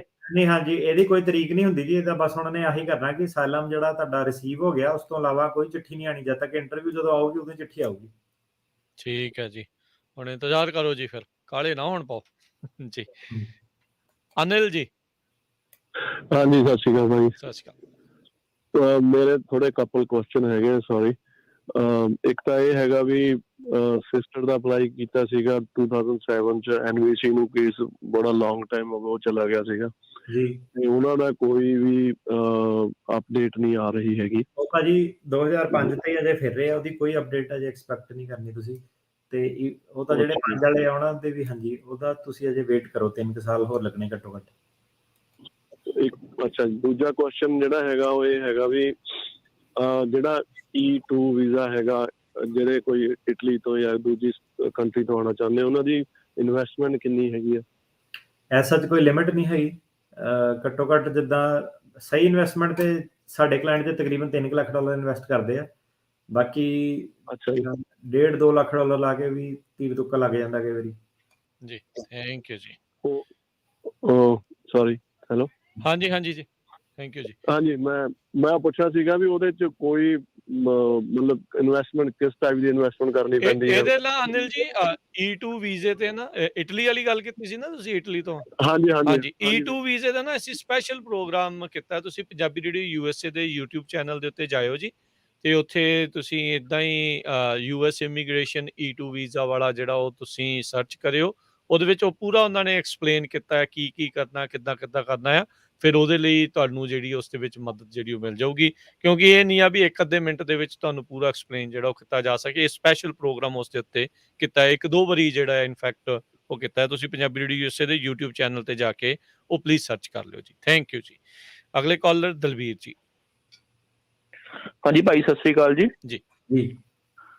ਭਾਜੀ ਮੇਰਾ ਕੁਐਸਚਨ ਆ ਕਿ ਮੈਂ ਆਪਣਾ ਸੈਲਮ ਕੇਸ ਫਾਈਲ ਕਰਿਆ ਹੋਇਆ, ਤੇ ਮੈਂ ਪੁੱਛਣਾ ਚਾਹੁੰਦਾ ਸੀ, ਮੈਂ ਆਪਣੀ ਟੈਕਸ ਦੀ ਐਕਸਟੈਂਸ਼ਨ ਲੈਣੀ ਚਾਹੁੰਦਾ, ਮੈਂ ਐਕਸਟੈਂਸ਼ਨ ਲੈ ਸਕਦਾ? ਜੇ ਮੈਂ ਲੈ ਸਕਦਾ, ਲੈ ਲੈਣਾ, ਤੇ ਕੋਈ ਮੇਰੇ ਕੇਸ ਤੇ ਉੱਪਰ ਅਸਰ ਤਾਂ ਨਹੀਂ ਪੈਂਦਾ ਕੋਈ? ਨਹੀਂ ਭਾਜੀ, ਕੋਈ ਅਸਰ ਨਹੀਂ ਪੈਂਦਾ। ਜੋ ਵੀ ਲੀਗਲੀ ਉਹ ਤੁਹਾਡਾ IRS ਨਾਲ ਮਸਲਾ, ਜਦ ਤੱਕ ਤੁਸੀਂ IRS ਨਾਲ ਲੀਗਲ ਚੱਲਦੇ ਪਏ, ਕੋਈ ਚੱਕਰ ਨਹੀਂ ਹੈਗਾ, ਲੈ ਸਕਦੇ ਐਕਸਟੈਂਸ਼ਨ ਜੀ। ਠੀਕ ਹੈ, ਥੈਂਕ ਯੂ ਜੀ। ਸੋ ਅਗਲੇ ਕਾਲਰ ਰਾਜ। ਹਾਂਜੀ, ਸਤਿ ਸ਼੍ਰੀ ਅਕਾਲ ਭਾਜੀ। ਜੀ ਭਾਜੀ, ਮੈਂ 2012 ਦੇ ਵਿੱਚ ਆਇਆ ਸੀਗਾ, ਤੇ ਉਦੋਂ ਬਾਅਦ ਚੋਂ ਮੇਰੀਆਂ ਜਿਹੜੀਆਂ ਹੀਅਰਿੰਗਾਂ ਆ ਉਹ ਅੱਗੇ ਤੋਂ ਅੱਗੇ ਪਈ ਜਾ ਰਹੀਆਂ। ਤੇ ਮੈਂ ਚਲੋ ਕਿਸੇ ਦੇ ਕਹਿਣ ਮੁਤਾਬਕ ਬਹੁਤ ਨਾਮੀ ਵਕੀਲ ਇੱਕ ਕਰ ਲਿਆ ਸੀਗਾ ਸੈਨ ਫਰਾਂਸਿਸਕੋ ਦਾ, ਤੇ ਹੁਣ ਜਦੋਂ ਮੈਂ ਉਹਨਾਂ ਨਾਲ ਗੱਲ ਕਰਦਾ ਆ ਤਾਂ ਉਹ ਕਹਿੰਦੇ ਆ ਵੀ ਤੂੰ ਸਿੰਗਲ ਵਾਂ, ਤੇਰੀ ਫੈਮਿਲੀ ਇੰਡੀਆ ਨਹੀਂ, ਤੇਰੀ ਅੱਗੇ ਇਹਨਾਂ ਨੇ ਨਹੀਂ ਕਰਨੀ। ਕੋ ਮੈਨੂੰ 10 ਸਾਲ ਤੋਂ ਉੱਪਰ ਦਾ ਟਾਈਮ ਹੋ ਗਿਆ, ਉਹਦੇ ਬੇਸ ਤੇ ਉਹਦੇ ਬੇਸ ਤੇ ਤੁਸੀਂ ਰਿਕੁਐਸਟ ਕਰ ਸਕਦੇ ਹਾਂ। ਹਾਂਜੀ ਹਾਂਜੀ, ਉਹ ਮਤਲਬ ਹੈਗਾ ਵੀ ਕਰ ਦੋਗੇ, ਕਿਉਂ ਮੈਨੂੰ ਬਾਰ-ਬਾਰ ਕਹੀ ਜਾਂਦੇ ਆ ਵੀ ਉਹ ਜਿਨ੍ਹਾਂ ਦੇ ਬੱਚੇ ਉੱਧਰ ਵਾ ਜਾਂ ਜਿਨ੍ਹਾਂ ਦੀ ਫੈਮਿਲੀ ਉੱਧਰ ਆ, ਇਕੱਲੇ ਉਹੀ ਫਾਈਲ ਕਰ ਸਕਦੇ ਆ, ਤੁਸੀਂ ਕਰ ਨਹੀਂ ਸਕਦੇ। ਪਹਿਲਾਂ ਲੱਗਦਾ ਸਾਨੂੰ ਵੀ ਏਦਾਂ ਹੀ ਸੀਗਾ, ਸ਼ੋਅ ਦੇ ਵਿੱਚ ਆਪਾਂ ਵੀ ਕਿਹਾ ਸੀਗਾ, ਫਿਰ ਮੈਂ ਤੀਰ ਤੁੱਕਾ ਜਿਹਾ ਲਾ ਕੇ ਦੇਖਿਆ ਇੱਕ ਵਾਰੀ, ਮੈਂ ਕਿਹਾ ਇਸ ਬੇਸ ਤੇ ਕਰਕੇ ਦੇਖਦੇ ਹਾਂ, ਤੇ ਕੋਰਟ ਗ੍ਰਾਂਟ ਕਰ ਦਿੰਦਾ ਜਿਹਨਾਂ ਨੂੰ 10 ਸਾਲ ਹੋ ਗਏ। ਠੀਕ ਹੈ ਜੀ। ਸੋ ਉਹਦੇ ਲਈ ਕੋਈ ਗਰੰਟੀ ਇਹਦੀ ਕੋਈ ਨਹੀਂ ਹੁੰਦੀ, ਪਰ ਹਾਂਜੀ ਕਰ ਸਕਦੇ ਹਾਂ ਕਿਉਂਕਿ ਕੋਈ ਟਾਈਮ ਵੱਖਰਾ ਇਹਦੇ ਲਈ ਕੋਈ ਫਾਰਮ ਹੁੰਦਾ ਜਿਹੜਾ ਕੋਈ ਵੇਵਰ ਸ਼ੇਵਰ? ਇਹ ਮੋਸ਼ਨ ਟੂ ਐਡਵਾਂਸ ਤੁਹਾਨੂੰ ਨਾ ਆਹੀ ਸਾਰੇ ਆਪਣੀ ਰੀਜ਼ਨ ਹਾਰਡਸ਼ਿਪ ਵਗੈਰਾ ਦੱਸਣੀ ਪੈਂਦੀ ਉਹਨਾਂ ਨੂੰ ਕਿ ਇੰਨੇ ਸਾਲ ਹੋ ਗਏ, ਤੇ ਮੇਨ ਇਹ ਹੈ ਕਿ ਡਾਕੂਮੈਂਟ ਤੁਹਾਨੂੰ ਸਾਰੇ ਪਹਿਲਾਂ ਕੰਪਲੀਟ ਕਰਨੇ ਪੈਂਦੇ, ਸਾਰੇ ਐਫੀਡੇਵਿਟ ਵਗੈਰਾ ਇਹ ਉਹ। ਜੇ ਤੁਹਾਡੇ ਕੰਪਲੀਟ ਹੈ ਤਾਂ ਫਿਰ ਉਹਦੇ ਨਾਲ ਤੁਸੀਂ ਐਡਵਾਂਸ ਜਿਹੜੀ ਉਹ ਕਰ ਸਕਦੇ ਹੋ। ਆਪਣੇ ਵਕੀਲ ਨਾਲ ਗੱਲ ਕਰਕੇ ਦੇਖੋ ਜੀ, ਜੇ ਨਹੀਂ ਤਾਂ ਫਿਰ ਅਟਰਨੀ ਟੇਕ ਨਾ ਉਹਨਾਂ ਦੇ ਨਾਲ ਗੱਲ ਕਰਕੇ ਦੇਖੋ, ਫਿਰ ਕੇਸ ਤੁਸੀਂ ਜਿਹੜਾ ਹੈ ਇੱਧਰ ਟ੍ਰਾਂਸਫਰ ਕਰ ਸਕਦੇ ਆ। ਇਹਨਾਂ ਦੇ ਆਫਿਸ ਦੇ ਵਿੱਚ ਕੰਟੈਕਟ ਕਰਨ ਦੇ ਲਈ ਨੰਬਰ ਹੈਗਾ ਜੀ 415 909 0503 4159090503। ਸੋ ਇਹ ਚੀਜ਼ ਦਾ ਧਿਆਨ ਰੱਖ ਲਿਓ ਜੀ। ਅਗਲੇ ਜਿਹੜੇ ਕਾਲਰ ਨੇ ਜੀ ਪਰਮਜੀਤ। ਹਾਂਜੀ ਭਾਜੀ, ਸਰ ਮੇਰਾ ਕੁਐਸਚਨ ਇਹ ਸੀਗਾ ਜੀ, ਮੈਂ ਤੁਹਾਨੂੰ ਪਹਿਲਾਂ ਵੀ ਦੱਸਿਆ ਸੀ ਪੋਸਟ ਆਫਿਸ ਨੇ ਮੇਰਾ ਗ੍ਰੀਨ ਕਾਰਡ ਨਹੀਂ ਡਿਲੀਵਰ ਕੀਤਾ। ਸੋ ਹੁਣ ਮੈਂ ਉਹਨਾਂ ਨੂੰ ਇਹ ਰਿਕੁਐਸਟਾਂ ਪਾਈਆਂ ਜੀ, ਉਹ ਕੋਈ ਨਹੀਂ ਜਵਾਬ ਦੇਣ ਡਿਆ, ਨਾ ਕੋਈ ਉਹਨਾਂ ਨਾਲ ਗੱਲ ਹੁੰਦੀ ਆ ਫੋਨ ਤੇ ਜੀ। ਉਹ ਕਹਿ ਦਿੰਦੇ ਤੁਸੀਂ ਇਹ ਰਿਕੁਐਸਟ ਪਾਓ। ਹੁਣ ਮੇਰੀ ਪ੍ਰੋਬਲਮ ਇਹ ਆ ਜੀ, ਮੇਰਾ ਲਾਇਸੈਂਸ ਐਕਸਪਾਇਰ ਹੁਣ ਇਸ ਵੀਕ 'ਚ ਹੋ ਜਾਣਾ ਹੈ ਨਾ ਜੀ। ਹੁਣ ਮੈਂ I-90 ਫਾਈਲ ਕਰੋ ਆਰਾਮ ਨਾਲ, I-90 ਫਾਈਲ ਕਰੋ, ਲੋਸਟ ਔਰ ਮਿਸਪਲੇਸਡ ਗ੍ਰੀਨ ਕਾਰਡ ਹੈ ਨਾ, ਉਹ ਫਾਈਲ ਕਰੋ, ਉਹਦੇ ਬੇਸ ਤੇ ਤੁਹਾਨੂੰ ਉਹਨੇ ਦੇ ਦੇਣਾ। ਉਹਨੂੰ ਕਿੰਨਾ ਟਾਈਮ ਲੱਗੂਗਾ ਭਾਜੀ? ਉਹਨੂੰ ਭਾਜੀ ਤੁਹਾਡੇ I-90 ਨੂੰ ਤਕਰੀਬਨ ਤੁਹਾਡੇ ਨਾ 6 ਮਹੀਨੇ ਲੱਗਦੇ ਆ, ਜੋ ਵੀ ਉਹਨਾਂ ਦਾ ਪ੍ਰੋਸੈਸਿੰਗ ਟਾਈਮ ਆ। ਤੁਸੀਂ ਇੱਕ ਵਾਰੀ ਫਾਈਲ ਕਰੋ, ਫਿਰ ਤੁਹਾਡੀ ਰਸੀਦ ਆ ਗਈ, ਤੇ ਫਿਰ ਉਸ ਤੋਂ ਬਾਅਦ ਤੁਸੀਂ ਇਮੀਗ੍ਰੇਸ਼ਨ ਨੂੰ ਕਾਲ ਕਰੋ ਕਿ ਮੇਰਾ ਇਹਨੂੰ ਸਪੀਡ ਅਪ ਕਰੋ, ਮੇਰਾ ਐਕਸਪੀਡਾਈਟ ਕਰੋ, ਹੈ ਨਾ। ਸੋ ਰਿਕੁਐਸਟਾਂ ਕੁਛ ਨਹੀਂ ਹੋਣਾ, I-90 ਫਾਈਲ ਕਰੋ। ਆਪਾਂ USPS ਦੀ ਗੱਲ ਕਰਦੇ ਹਾਂ, ਉੱਥੇ ਆਪਾਂ ਨੂੰ ਪਤਾ ਹੀ ਆ ਵੀ ਜਿਹੜਾ ਉਹਨਾਂ ਦੀ ਉਹ ਸੁਰੰਗ 'ਚ ਜਿਹੜਾ ਇੱਕ ਵਾਰੀ ਡਿੱਗ ਗਿਆ ਉੱਥੋਂ ਬਾਹਰ ਨਹੀਂ ਆਇਆ, ਇਹ ਕੰਮ ਖਰਾਬ ਆ। ਚਲੋ ਲਾਈਕ ਆਪਣੇ ਬਹੁਤ ਬੰਦੇ ਕੰਮ ਕਰਦੇ, ਅਸੀਂ ਉਹਨਾਂ ਨੂੰ ਨਹੀਂ ਬੈਡ ਆਉਂਦੇ, ਪਰ ਆਪਾਂ ਨੂੰ ਪਤਾ ਹੈ ਵੀ ਕੰਮ ਕਾਜ ਦੇ ਵਿੱਚ ਕਈ ਵਾਰੀ ਬਹੁਤ ਢਿੱਲਪਣਾ ਜਿਹੜਾ ਆ ਉੱਥੇ ਦੇਖਣ ਨੂੰ ਮਿਲ ਜਾਂਦਾ ਹੈਗਾ ਆ। ਜੇ ਤਾਂ ਭਾਜੀ ਸਹੀ ਕੰਮ ਕਰ ਸਕਦੇ ਹੁੰਦੇ, ਫਿਰ ਤਾਂ ਫੈਡੈਕਸ ਆਣੀ ਨਹੀਂ ਸੀ, ਲੋੜ ਹੀ ਨਹੀਂ ਸੀ ਕਿਸੇ ਨੂੰ, ਫਿਰ ਤਾਂ ਸਰਕਾਰੀ ਜੀ ਜੀ। ਕਸ਼ਮੀਰੀ ਲਾਲ। ਹੈਲੋ, ਸਤਿ ਸ਼੍ਰੀ ਅਕਾਲ ਜੀ। ਸਤਿ ਸ਼੍ਰੀ ਅਕਾਲ। ਮੇਰੀ ਗ੍ਰੈਂਡ ਡਾਟਰ ਲਾਈ ਤੇ ਉਹਨਾਂ ਦੀ ਤੇ ਮੇਰੇ ਸਨ ਨੇ ਮਤਲਬ ਐਕਸਪਾਇਰ ਹੋ ਗਿਆ ਸੀਗਾ ਜੀ, 15-16 ਸਾਲ ਦੀ ਹੈ ਜੀ, ਤੇ ਮੈਂ ਗ੍ਰੀਨ ਹੋਲਡਰ ਹਾਂ ਜੀ। ਉਹਨਾਂ ਦੀ ਮਦਰ ਨੇ ਸੈਕੰਡ ਮੈਰਿਜ ਕਰ ਲਈ ਸੀ, ਤੇ ਉਹਨਾਂ ਨੇ ਫਾਦਰ ਦਾ ਨਾਮ ਬੁਲਾ ਲਿਆ ਸੀਗਾ। ਕੀ ਇਹ ਪ੍ਰੂਵ ਹੋ ਜਾਊਗਾ ਕਿ ਮੈਂ ਬੁਲਾ ਸਕਦਾ ਜੀ ਉਹਨੂੰ ਇੱਥੇ ਜੀ? ਜਿਹੜੀ ਮਦਰ ਸੀਗੀ ਉਹਨਾਂ ਦੀ, ਉਹਨਾਂ ਨੇ ਸੈਕੰਡ ਮੈਰਿਜ ਕਰ ਲਈ ਤੇ ਚਲੇ ਗਏ, ਉਹ ਕਿਤੇ ਹੋਰ ਚਲੇ ਗਏ? ਫਾਦਰ ਨਾਲ ਉਹਨਾਂ ਨੇ ਬਦਲਾਤਾ, ਕਹਿਣ ਦੇ ਮੁਤਾਬਕ ਵੀ ਉਹਨਾਂ ਨੇ ਅਡਾਪਟ ਕਰਾ ਲਈ ਜਾਂ ਕਿਸ ਤਰ੍ਹਾਂ ਕਰ ਲਈ, ਪਰ ਐਕਚੁਅਲੀ ਮੇਰੀ ਹੈਗੀ ਆ ਗ੍ਰੈਂਡ ਡਾਟਰ ਹੀ ਆ। ਨਹੀਂ, ਉਹ ਤਾਂ ਫਿਰ ਜਿਹੜਾ ਨਵੀਂ ਫੈਮਿਲੀ ਬਣ ਗਈ, ਉਹਨਾਂ ਦੀ ਨਵਾਂ ਫਾਦਰ ਆ ਗਿਆ ਤੇ ਮਦਰ ਚਲ ਗਈ, ਹੁਣ ਤੁਸੀਂ ਨਹੀਂ ਬੁਲਾ ਸਕਦੇ ਉਹਨੂੰ, ਤੁਹਾਡਾ ਤਾਂ ਕੋਈ ਬੇਸ ਨਹੀਂ।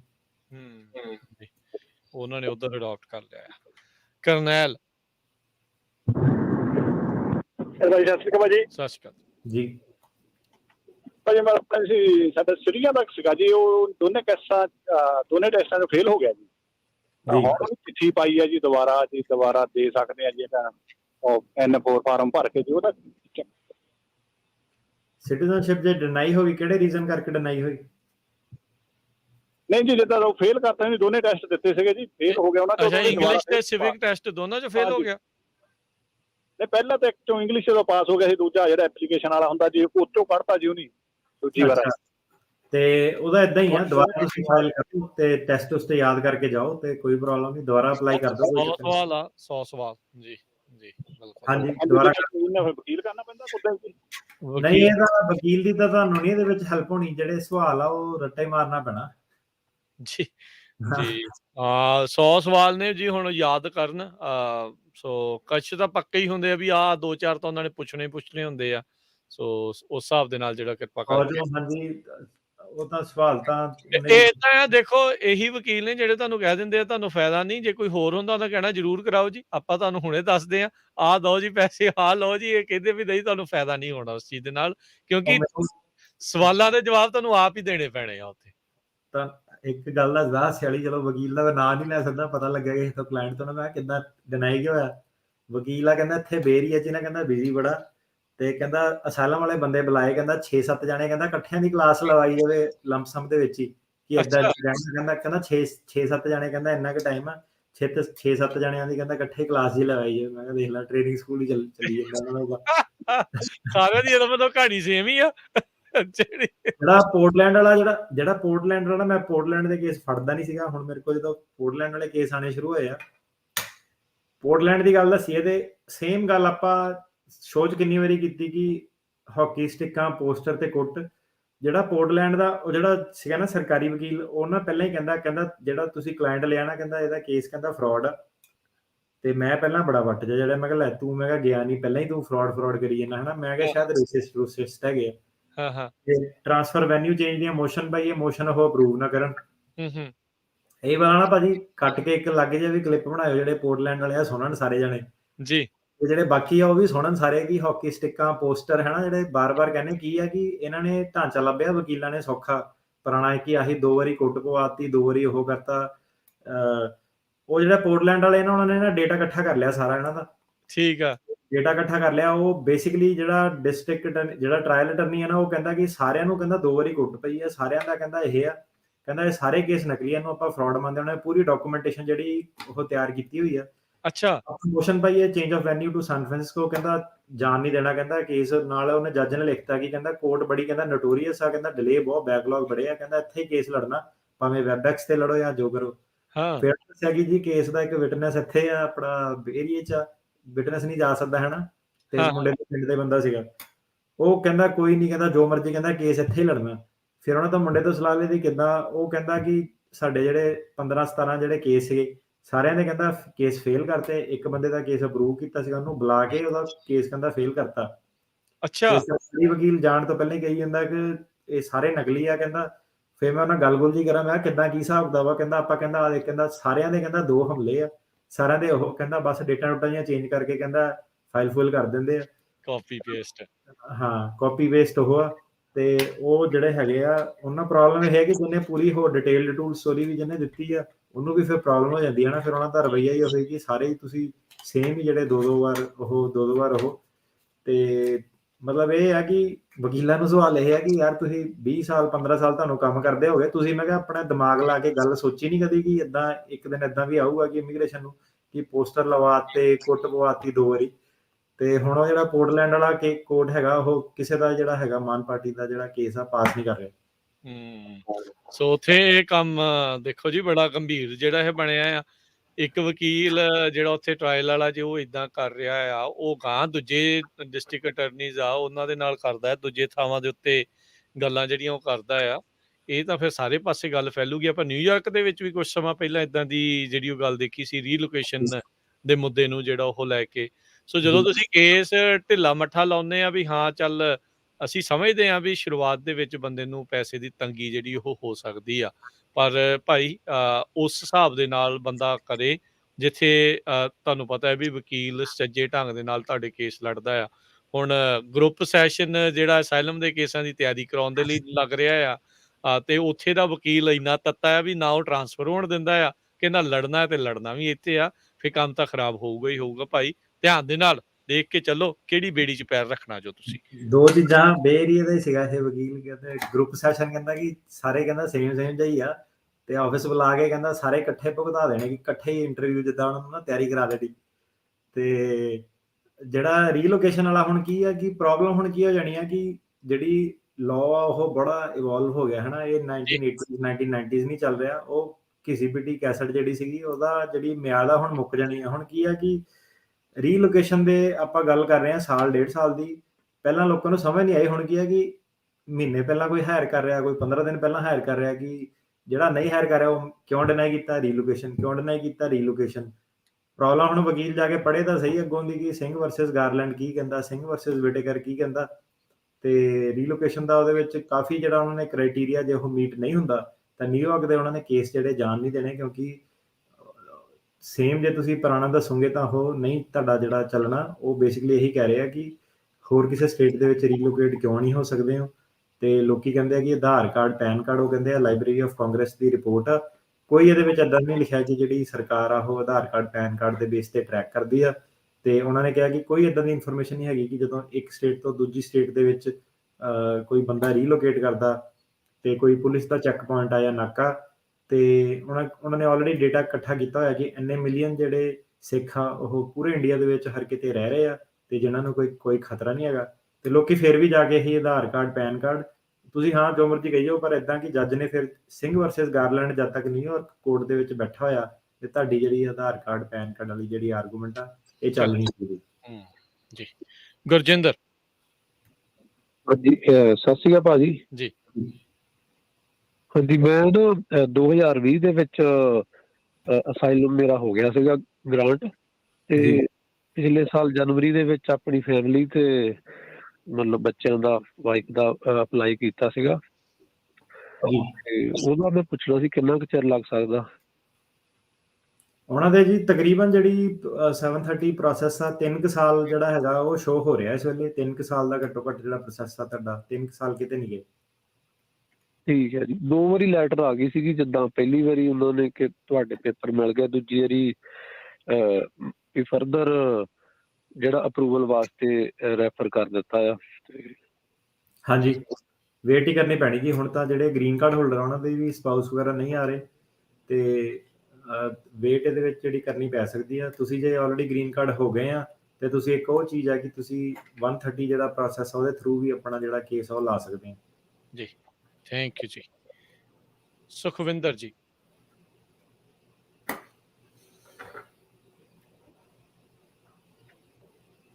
ਹਾਂਜੀ ਸੁਖਵਿੰਦਰ ਜੀ।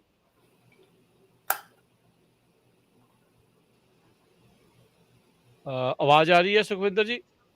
ਆਵਾਜ਼ ਆ ਰਹੀ ਤੁਹਾਡੀ, ਮੇਰੀ ਆ ਰਹੀ ਜੀ? ਹਾਂਜੀ ਹੁਣ ਆ ਰਹੀ ਹੈ ਜੀ ਤੁਹਾਡੀ। ਹਾਂਜੀ ਹਾਂਜੀ ਹਾਂਜੀ, ਦੋਨਾਂ ਵੀਰਾਂ ਨੂੰ ਸਤਿ ਸ਼੍ਰੀ ਅਕਾਲ।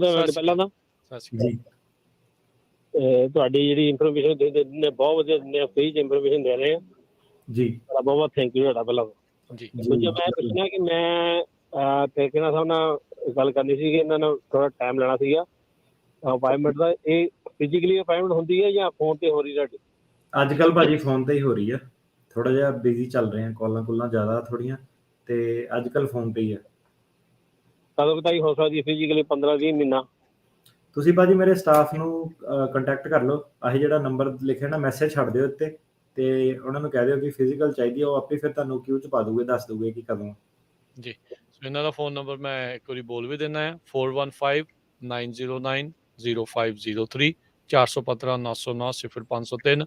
ਬਾਕੀ ਜੇ ਕੋਈ ਮਿਸ ਕਰ ਗਿਆ ਤੇ ਪੰਜਾਬੀ ਰੇਡੀਓ ਇਸੇ ਦੇ YouTube ਜਾਂ Facebook ਪੇਜ ਦੇ ਉੱਤੇ ਜਾ ਕੇ ਜਿਹੜਾ ਸ਼ੋਅ ਦੀ ਵੀਡੀਓ ਦੇਖ ਲਿਓ, ਉਹਦੇ ਵਿੱਚ ਵੱਡਾ ਥੱਲੇ ਜਿਹੜਾ ਇਹਨਾਂ ਦਾ ਫੋਨ ਨੰਬਰ ਲਿਖਿਆ ਹੋਇਆ, ਤੇ ਉਸ ਨੰਬਰ ਦੇ ਉੱਤੇ ਤੁਸੀਂ ਫਿਰ ਅਪਾਇੰਟਮੈਂਟ ਆਪਣੀ ਸੈੱਟ ਕਰ ਲਿਓ ਜੀ। ਮਨਜੀਤ ਜੀ। ਸਤਿ ਸ਼੍ਰੀ ਅਕਾਲ ਭਾਜੀ। ਸਤਿ ਸ਼੍ਰੀ ਅਕਾਲ ਜੀ। ਹਾਂਜੀ, ਮਨਜੀਤ ਸਿੰਘ ਬੋਲਦਾ ਬੇਕਰਸਲ ਤੋਂ ਜੀ। ਜੀ। ਮੇਰੀ ਨਾ ਪਹਿਲਾਂ ਵੀ ਭਾਜੀ ਨਾਲ ਗੱਲ ਹੋਈ ਸੀ 2018 ਦੇ ਵਿੱਚ। ਮੇਰੇ ਬੇਟੇ ਨੇ ਨਾ ਫੈਂਸੀ ਵੀਜ਼ਾ ਅਪਲਾਈ ਕੀਤਾ ਸੀ ਆਪਣੀ ਵਾਈਫ ਦਾ, ਤੇ ਉਹ ਡਿਕਲਾਈਨ ਹੋ ਗਿਆ। ਫਿਰ ਕਹਿੰਦੇ ਕਿ ਮੈਰਿਜ ਕਰਵਾ ਲਓ, ਤੇ ਮੈਰਿਜ ਕਰਵਾ ਲਈ, ਵੀਜ਼ਾ ਬੇਟੀ ਆ ਗਈ ਹੈ ਇੱਥੇ। ਲਾਸਟ ਈਅਰ 12 ਮਾਰਚ ਨੂੰ ਆਏ ਸੀ, ਪਰ ਉਹਨਾਂ ਦਾ ਨਾ ਗ੍ਰੀਨ ਕਾਰਡ ਨਹੀਂ ਆਇਆ। ਬੇਟਾ ਜਦੋਂ ਵੀ ਚੈੱਕ ਕਰਦਾ ਉਹ ਬਸ ਅੰਡਰ ਪ੍ਰੋਸੈਸਿੰਗ ਆ, ਹੋਰ ਕੋਈ ਪ੍ਰੋਬਲਮ ਨਹੀਂ। ਕੀ ਸਾਨੂੰ ਕੋਈ ਵਕੀਲ ਦੀ ਸਲਾਹ ਲੈਣੀ ਚਾਹੀਦੀ ਕਿ ਜਾਂ ਵੇਟ ਕਰੀਏ? ਨਹੀਂ, ਉਹਦਾ ਨਾ ਇੱਕ ਬਸ ਇਹੀ ਹੁੰਦਾ ਕਿ ਨਾ ਬੋਰਡਿੰਗ ਫਾਈਲ ਜਿਹੜੀ ਦਿੰਦੇ ਆ, ਬੋਰਡਿੰਗ ਫਾਈਲ ਇੱਕ ਜਿਹੜਾ ਮੈਡੀਕਲ ਜਿਹਾ ਪਾ ਕੇ ਜਿਹੜੇ ਬਾਰਡਰ ਤੇ ਹੈਂਡ ਕਰਨੇ ਹੁੰਦੇ ਆ, ਉਹ ਇੱਕ ਤਾਂ ਇਹ ਪੁੱਛ ਲਿਓ ਕਿ ਉਹਨੇ ਬੋਰਡਿੰਗ ਫਾਈਲ ਉਹਨੂੰ ਮਿਲੀ ਸੀ, ਉਹਨੇ ਦਿੱਤੀ ਕਿ ਨਹੀਂ ਦਿੱਤੀ। ਤੇ ਵਿੱਚ ਜਿਹੜੇ ਕੋਵਿਡ ਦੇ ਵਿੱਚ ਉਹਨਾਂ ਨੇ ਕੀ ਕਰਤਾ ਸੀਗਾ ਕਿ ਉਹ ਕਹਿੰਦੇ ਸੀ ਕਿ ਆਪਾਂ ਆਪ ਹੀ ਟ੍ਰਾਂਸਮਿਟ ਕਰ ਦਿਆਂਗੇ ਇਲੈਕਟ੍ਰੋਨਿਕਲੀ। ਸੋ ਕਈ ਵਾਰੀ ਕੀ ਹੁੰਦਾ ਕਿ ਬੋਰਡਿੰਗ ਫਾਈਲ ਵਗੈਰਾ ਜਲਦੀ ਨਹੀਂ ਇਹਨਾਂ ਕੋਲ, ਤਾਂ ਕਰਕੇ ਡਿਲੇ ਹੁੰਦੇ ਆ। ਇਹਦੇ ਲਈ ਤੁਸੀਂ ਇਨਫੋਪਾਸ ਅਪਾਇੰਟਮੈਂਟ ਬਣਾਓ, USCIS ਦੇ ਨੰਬਰ ਤੇ ਕਾਲ ਕਰਕੇ ਇਨਫੋਪਾਸ ਅਪਾਇੰਟਮੈਂਟ ਬਣਾ ਕੇ ਤੁਸੀਂ ਉੱਥੇ ਖੁਦ ਪਰਸਨਲੀ ਜਾਓ ਤੇ ਉਹ ਤੁਹਾਡਾ ਅਪਡੇਟ ਦੇ ਦੇਣਗੇ। ਤੇ ਜੇ ਕੋਈ ਵਿੱਚ ਇਦਾਂ ਦੀ ਕਾਰਵਾਈ ਜਿਹੜੀ ਨਹੀਂ ਹੋਈ ਸੀ ਉਹ ਤੁਹਾਨੂੰ ਦੱਸ ਵੀ ਦੇਣਗੇ ਉਹਦੇ ਬਾਰੇ। ਜੀ ਠੀਕ ਹੈ ਭਾਜੀ, ਥੈਂਕ ਯੂ ਜੀ। ਥੈਂਕ ਯੂ ਭਾਜੀ। ਸਤਿ ਸ਼੍ਰੀ ਅਕਾਲ। ਤੇ ਆਪਣੇ ਅਗਲੇ ਕਾਲਰ ਸੰਤੋਖ ਜੀ। ਹਾਂਜੀ, ਸਤਿ ਸ਼੍ਰੀ ਅਕਾਲ ਜੀ। ਜੀ। ਮੈਮ ਮੇਰਾ ਕੁਐਸਚਨ ਹੈ, ਜਿਹੜੇ ਗ੍ਰੀਨ ਕਾਰਡ ਹੋਲਡਰ ਹੁੰਦੇ ਸਾਰੇ ਬੱਚਿਆਂ ਲਈ ਕਿੰਨੀ ਡੇਟ ਚੱਲ ਰਹੀ ਹੈ ਜੀ? 6-7 ਸਾਲ ਭਾਜੀ ਘੱਟੋ ਘੱਟ। ਨਹੀਂ ਮਤਲਬ ਹੁਣ ਕਿਹੜਾ ਚੱਲ ਰਿਹਾ ਸਾਲ? ਭਾਜੀ ਰਿਵਰਸ ਕਰ ਲਓ, 6-7 ਸਾਲ ਜਿੰਨੇ ਕੁ ਬਣਦੇ ਆ, 14-15 ਬਣਨੇ ਆ। ਜੀ। ਠੀਕ ਹੈ, ਥੈਂਕ ਯੂ ਭਾਈ। ਇਹ ਹੁਣ ਐਕੂਰੇਟ ਕੁਝ ਨਹੀਂ ਚੱਲ ਰਿਹਾ ਇਸ ਵੇਲੇ। 6-7 ਸਾਲ ਦਾ ਮਤਲਬ ਇਦਾਂ ਕਿ ਇੰਟਰਵਿਊ ਨਹੀਂ ਦੇ ਰਹੇ ਹੋ, ਤੇ ਸਿਰਫ ਜਿਹੜੇ ਸਿਟੀਜ਼ਨ ਦੇ ਫਿਆਂਸੇ ਜਾਂ ਵਾਈਫ ਉਹਨਾਂ ਨੂੰ ਦੇ ਰਹੇ ਆ। ਸੋ ਵੇਟ ਕਰਨੀ ਪੈਣੀ ਹੈ ਕਿਉਂਕਿ ਅਪਾਇੰਟਮੈਂਟਸ ਹੈ ਨਹੀਂ ਗੀਆਂ ਉੱਥੇ। ਸੋ ਇਹਦਾ ਕੈਲਕੂਲੇਸ਼ਨ ਨਹੀਂ ਕੀਤੀ ਜਾ ਸਕਦੀ ਇਸ ਵੇਲੇ ਜੀ। ਬਿਲਕੁਲ। ਸੋ ਥੈਂਕ ਯੂ ਜੀ। ਸੋ ਬਹੁਤ ਬਹੁਤ ਸ਼ੁਕਰੀਆ। ਸਮਾਂ ਆਪਣੇ ਪ੍ਰੋਗਰਾਮ ਦਾ ਜਿਹੜਾ ਉਹ ਹੁਣ ਸਮਾਪਤ ਹੈ, ਤੇ ਆਪਾਂ ਮਿਲਦੇ ਹਾਂ ਜੀ ਅਗਲੀ ਵਾਰ। ਆਪਾਂ ਗੱਲਬਾਤ ਕਰ ਰਹੇ ਸੀ US ਇਮੀਗ੍ਰੇਸ਼ਨ ਅਟਰਨੀ ਜੇ ਟੇਕਿਆਣਾ ਹੋਣਾ ਦੇ ਨਾਲ। ਤੇ ਜੇ ਤੁਸੀਂ ਇਹਨਾਂ ਦੇ ਨਾਲ ਅਪੁਆਇੰਟਮੈਂਟ ਬਣਾਉਣਾ ਚਾਹੁੰਦੇ, ਇਹਨਾਂ ਦੇ ਆਫਿਸ 'ਚ ਗੱਲ ਕਰਨਾ ਚਾਹੁੰਦੇ ਹੋ, 4159090503 ਦੇ ਉੱਤੇ ਕੰਟੈਕਟ ਕਰ ਲਿਓ। ਤੇ ਮਿਲਾਂਗੇ ਜੀ ਹੁਣ ਤੁਹਾਨੂੰ ਸਾਰਿਆਂ ਨੂੰ ਜਿਹੜਾ ਅਗਲੀ ਵਾਰ। ਅਟਰਨੀ ਟੇਕਿਆਣਾ ਜੀ, ਬਹੁਤ ਧੰਨਵਾਦ, ਮਿਹਰਬਾਨੀ, ਸਤਿ ਸ਼੍ਰੀ ਅਕਾਲ ਜੀ। ਸਤਿ ਸ਼੍ਰੀ ਅਕਾਲ ਜੀ। ਤੇ ਇਸ ਉੱਤੇ ਪ੍ਰੋਗਰਾਮ ਦੀ ਸਮਾਪਤੀ। ਅਗਲੀ ਵਾਰ ਤੱਕ ਲਈ ਇਜਾਜ਼ਤ। ਮੇਰੇ ਵੱਲੋਂ ਵੀ ਸਭ ਨੂੰ ਪਿਆਰ ਭਰੀ ਸਤਿ ਸ਼੍ਰੀ ਅਕਾਲ। ਸੁਣਦੇ ਰਹੋ ਪੰਜਾਬੀ ਰੇਡੀਓ USA।